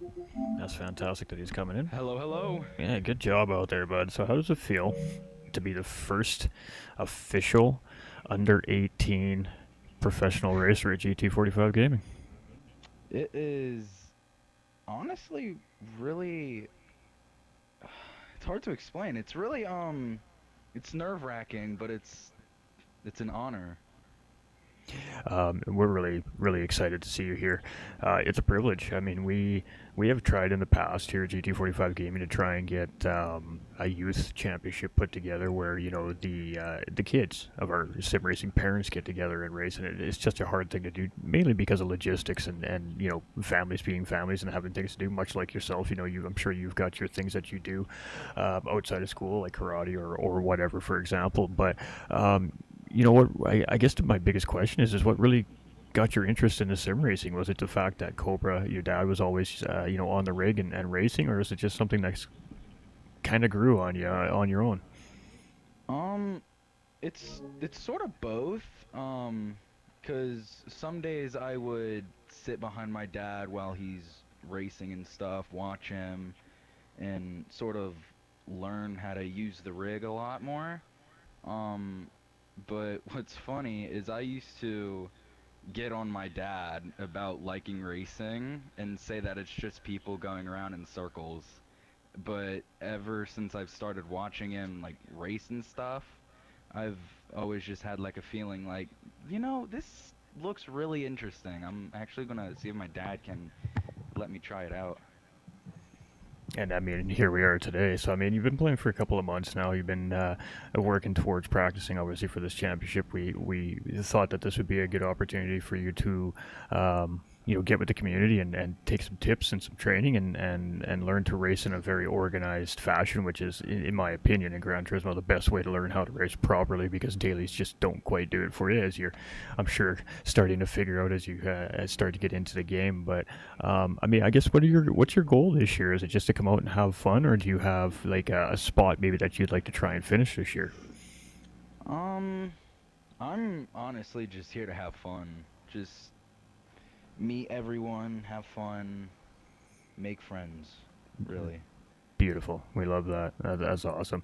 I mean, like I said, I'm excited to see you here. And for somebody at your age to come in with as much training time and seat time as you have currently with the game, to come into Watkins Glen with the Porsche, which currently right now isn't that easy of a car to drive at the moment, to do it in under 1:50 every time around, with the exception of the one little mistake that last lap, very great first official qualifying run for yourself, and you should make sure you hold your head up high today, because I mean, you're the first one in this community to come in under 18 years of age and put your might out on the track to see what you can do. And you know, with that being said, we're also raising money for St. Jude's Children's Charity this championship as well, so you are also going to be the only underage 18 helping raise money for St. Jude's. So you know, just thank you for being a part of it, and you know, just continue to have fun, and I know this community is going to be all over you to make sure that you're faster than Dad by the end of the season. So Hey, you know what? Can we really stop with being faster than Dad? Okay. Sorry, buddy. Don't think that's gonna happen. No, the day it happens, we're just gonna put #washed across the stream.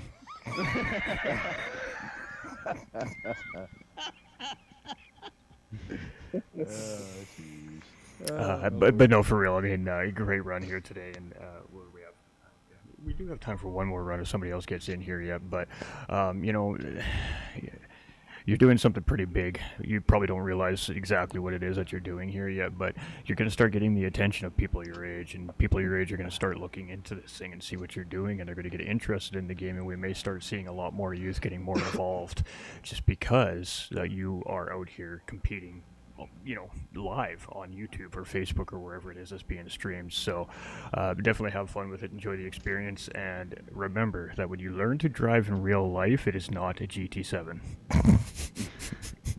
Indeed, racing belongs on the racetrack. I do not know. I don't know how many times I've told him that already. Trying to take It's that big corner at facts. 100 miles an hour is not going to work out in a street car.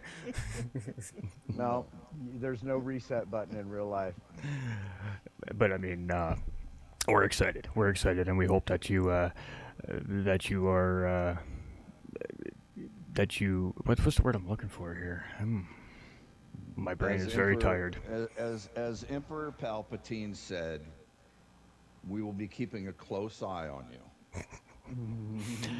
With that, absolutely, and I mean, we just love to see the youth getting involved and getting involved with something so important as well. It's a great thing. You're a mentor. You're potentially putting yourself into a role model position by just taking a risk and going and doing a championship for something to do because you're interested in it. So the implications of what you're doing in this championship could be so much more bigger than what you're doing. So just go out there, have fun with it, and just let everything else fall into place.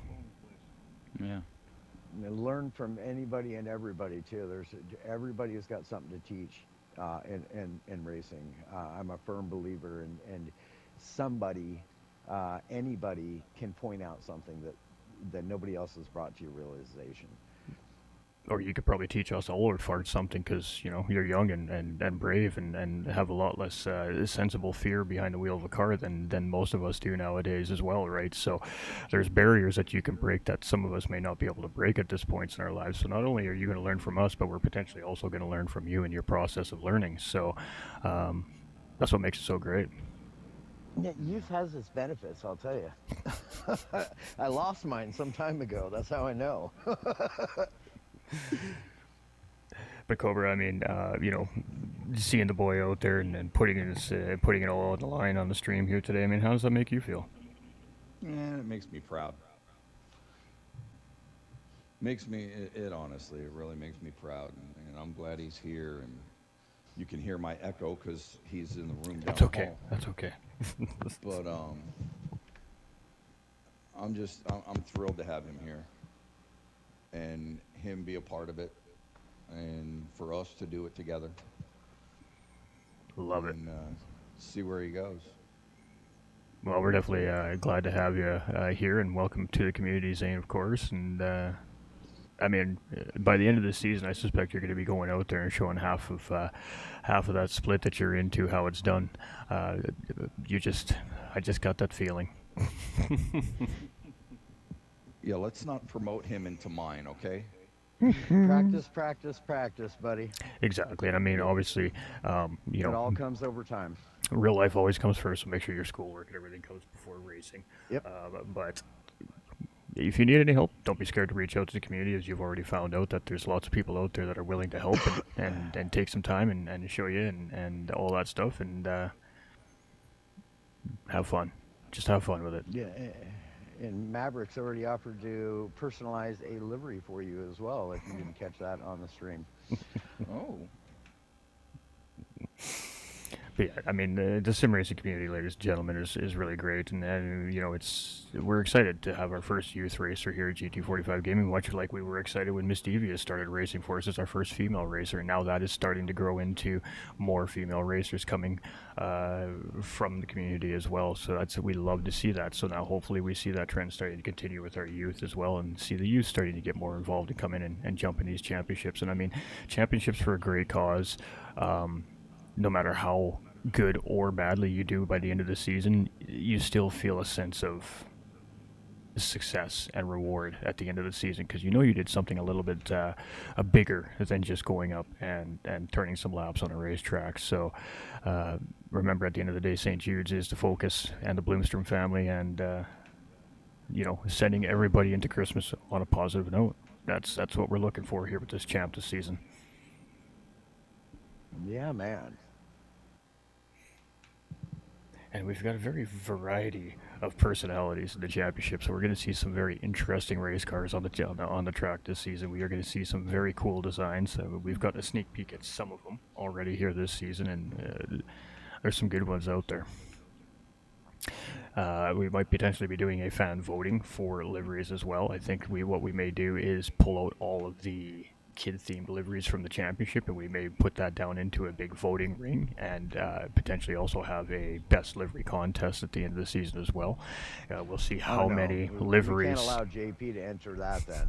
We'll see how many liveries, of course, that come in across as kid-themed we get this season before we make that determination. But you know, we're going to try and pop as much fun with this as well as we can behind the scenes, as much as our amazing staff is willing to handle. So, you know, go big or go home, and this one we decided just to go big. So, absolutely, hey, we couldn't do it any other way. No, absolutely not. And we had 5-6 new registrants today, so that leaves about 10 open spots left at the championship here currently, ladies and gentlemen. We still have 3 weeks till opening day here at GT45 Gaming and Nolander Gaming and the Vegas Cup Series, so plenty of time to get yourself registered, get yourself informed, get into the rhythm, get yourself qualified, and start painting up those race cars. Well, and as we approach those 10 spots too, y'all, don't think that doesn't mean that you can't sign up, but what it does mean is that you won't be a full-time driver, but you can register as a backup driver in case there's any drivers that are full-time drivers that can't make a particular race. Then we will use reserve drivers just to fill the lobby and have the race be whole. Absolutely, and you will be racing for that driver in a sense, so you will be racing towards that driver's points total this season as well. If it gets Hey, Ghost, real question. Mm-hmm. Sorry to interrupt. I'm actually talking to Devious now about a couple things about the registration. And of course, you already know that I have everything now. She says the number that I have is not taken, 24, so I can use it. She's just confirmed it. Okay, there you go. Perfect. And also, apparently SLP is not letting me recognize the Discord. She's telling me that there was a problem with that before with a couple other drivers. Okay. Apparently, it just doesn't seem to recognize my Discord, and I even changed the password and everything, and it still didn't recognize me. So I don't know how to even continue. She did mention in the chat that I don't have to sign up for SLP if I'm not running for the championship. If you want to confirm that. No, we'll have to try and figure out how to get you on SLP for the standings. SLP is where the standings are being tracked, and if I don't have the driver in SLP, then the standings are miscued, so to speak. Right. We'll figure it out. We got lots of time. And I no think panic. what she's alluding to is that the SLP will still update the standings whether or not your Discord is linked to it or not. Yep. Yeah, so we just may need to find a different avenue you may have to do it through an email account, or something like that, right? Instead, it's just, for most people, it's just much easier to go right through Discord, and then you just set it up with your Discord account, right? But it doesn't work for everybody, apparently. We're learning these things as we're going too. I only use my email for work, so I don't know if that's even going to be possible.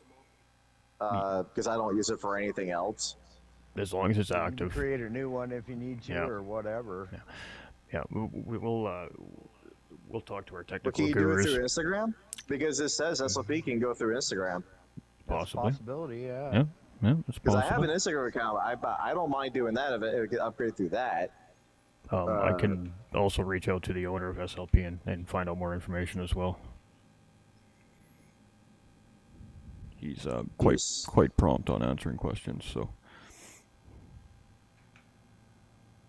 Yeah, we'll get you. We'll get it sorted. No worries. No panics. No panics. It's all a process. It's a process for us as well. Like we learn with every championship that we do. Well, and the big thing with what works and what SLP doesn't work. for us is, we have these new sim racing titles coming out, right? And there is a very good possibility that we're going to be running championships on different sim titles as well. And this is where Sim League Pro really starts to come into play, because Sim League Pro also hosts on all the sim racing platforms as well, right? So it could be Forza, it can be ACC, it could be iRacing, it can be, if it's a sim racing platform game, Sim League Pro has it on their on their website. So I mean, for racers that are looking for other championships to race in as well, you can find a plethora of championships and races through SLP, through Sim League Pro as well. So it kind of does pay to have that account. It is much like, say, an LMU account or a SimGrid account for ACC, for example. It's essentially the same thing, but it is a free service. It is 100% free. Yeah, and once you're registered, right? Yep. You can go in Yep. there and search for stuff whenever you want. Search for different leagues. Yep. Search for different racing communities to get involved with and what they're doing and whatnot. Just explore all different sorts of avenues and whatnot. That's the great thing about these league race finding applications is it opens up doors that otherwise are very difficult to sometimes find. Absolutely. So we'll figure it out. We're going to have every season we always have a couple of registered drivers that have some form or issue of some part of the registration process. We always manage to work through it, so it'll be the same here. Well, yeah, technology, right? It just doesn't always work on every attempt, No. every level. It makes a difference whether or not you're signing up with a phone, whether or not you're using a laptop or a pad or whatever the case is. Sometimes the things just don't work. And that's true. Boy, howdy, do we know that as being content Also true. creators. All right, so we have sorted out our live timing issue with our qualifying timing sheets. It was a very small issue. We knew what the issue was, but we had to get the original designer of the sheets to make the switch. So they have done that switch, so we will have an updated sheet for everybody in the Discord server here this evening as well, so everybody can see where the times are currently sitting as they've been ran. We'll also bring that up in the broadcast tomorrow for everybody to kind of take a look, and now that we have that fully functioning, I can literally bring that up and update it as we go as well, so we can have some live tracking tomorrow as we continue our pre-qualifying. So session 3 will start at 3 p.m. Eastern time, and that lobby will run until it's needed, and whether it be 3 hours, whether it be 6 hours, as long as we have the steady flow of pre-qualifying drivers coming in, or communication from our drivers saying I'm coming in half an hour or 20 minutes, etc., etc., the lobby will remain open. If it gets very quiet for a while, that's the point that we may shut that lobby down. So communication is very important. Racers tomorrow, use the Discord, obviously a great tool, and of course DMs and everything works over the live stream as well. Just make sure you keep us informed, because once we shut that lobby down tomorrow, there will not be reopening of an official lobby, and from that point on it will be private sessions with an administration staff member. Yeah, indeed. You want to go through the schedule? Bring up that graphic and go through the schedule with chat. Yeah, we can flip over here for sure. We're going to shut this down here shortly anyways, because we are at our window. Right. Yep. And that's why I figured now would be a good time to share that out with the world to see. And as soon as I find it, there it is. All right, so you can see on the schedule here, it is September 27th and 28th is our pre-qualifying weekend. That is not the end of pre-qualifying for the drivers, because registration remains open for the championship until A, we get 42 drivers and some subs, or B, round 7 hits. Once round 7 hits, registration is officially closed here on the championship, because we call that the Chase to Championship, and especially since we have some prizes on the line this championship season, we do not want new drivers coming in the latter part of the championship when everybody's dead serious now. Coming in and just potentially interfering with the championship as a whole. So that's why we close our registration in round number 7. So there's plenty of time. But I got to tell you, it's filling up fast. Usually when we go live with these types of pre-qualifying sessions, we're missing a lobby worth of drivers, and usually by the end of the weekend, that lobby has been filled up. So if you're one on the fence, you better start thinking a little more quickly, because it may fill before you make your decision. Thanks everybody for tuning out today too. So October 12th is round number 1, and that's going to be Grand Valley Highway number 1, and it's a racetrack that we don't see enough in league racing, in my opinion. We see it all the time in the daily races. Gran Turismo seems to really lean on this racetrack a lot, but we don't see this in league racing very often. I think they've did a great job at redesigning the Grand Valley Highway Speedway racetrack from its original version to its obviously new modernized version to match up with our great technology we have nowadays. And it is a very technical, difficult racetrack, and it's going to be a very tough season opener for our racers, I think, this season. Yeah, I you did get have also one thing to add real quick. Sorry to interrupt again. What happens if we can't make a race? Like if it has to do with like work or like family things, does So that good question. just have to be put in the Discord?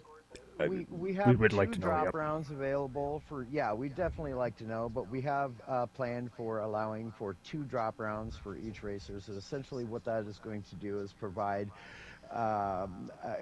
for such things. But what it's also going to do is going to take, for a driver that makes every single race, what will happen is his 2 worst races, his or hers, will be dropped.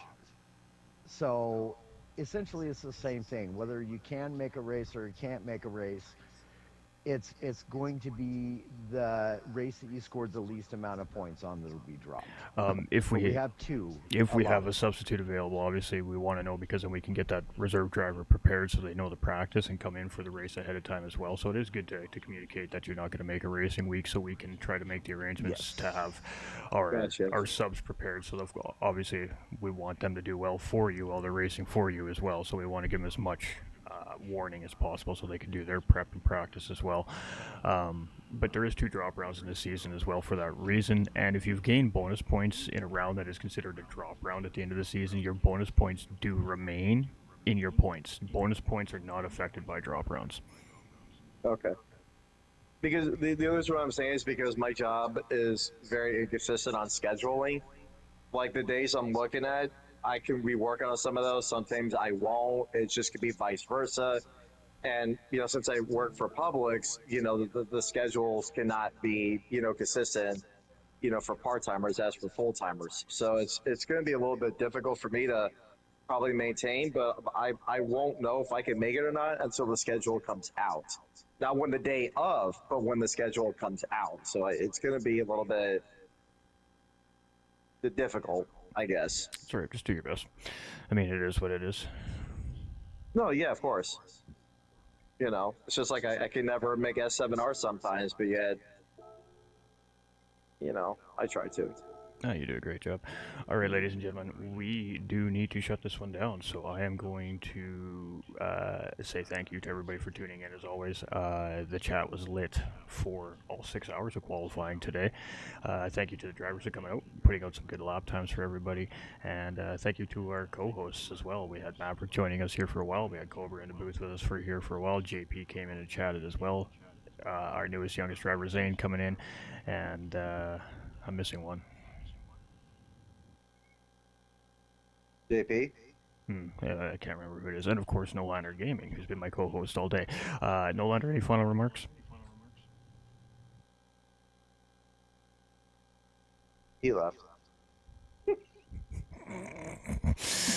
All right, ladies and gentlemen, so we appreciate y'all. Thank you for the support. Don't forget to like and share this bad boy out. Let's tell everybody else what's going on here. Let's get that last lobby filled up, and we'll catch y'all in the next one. We'll see you tomorrow at 3 p.m. Eastern Time.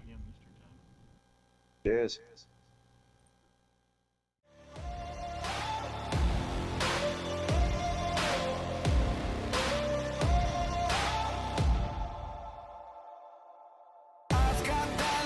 Inside me, son of a god.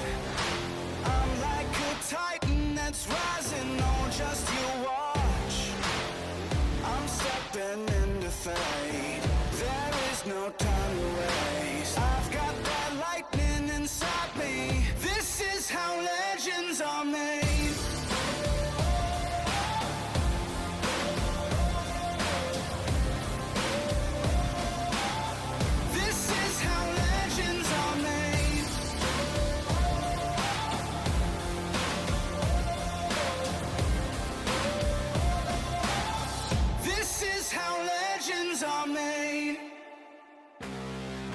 I'm cranking up on the throttle, victory is mine.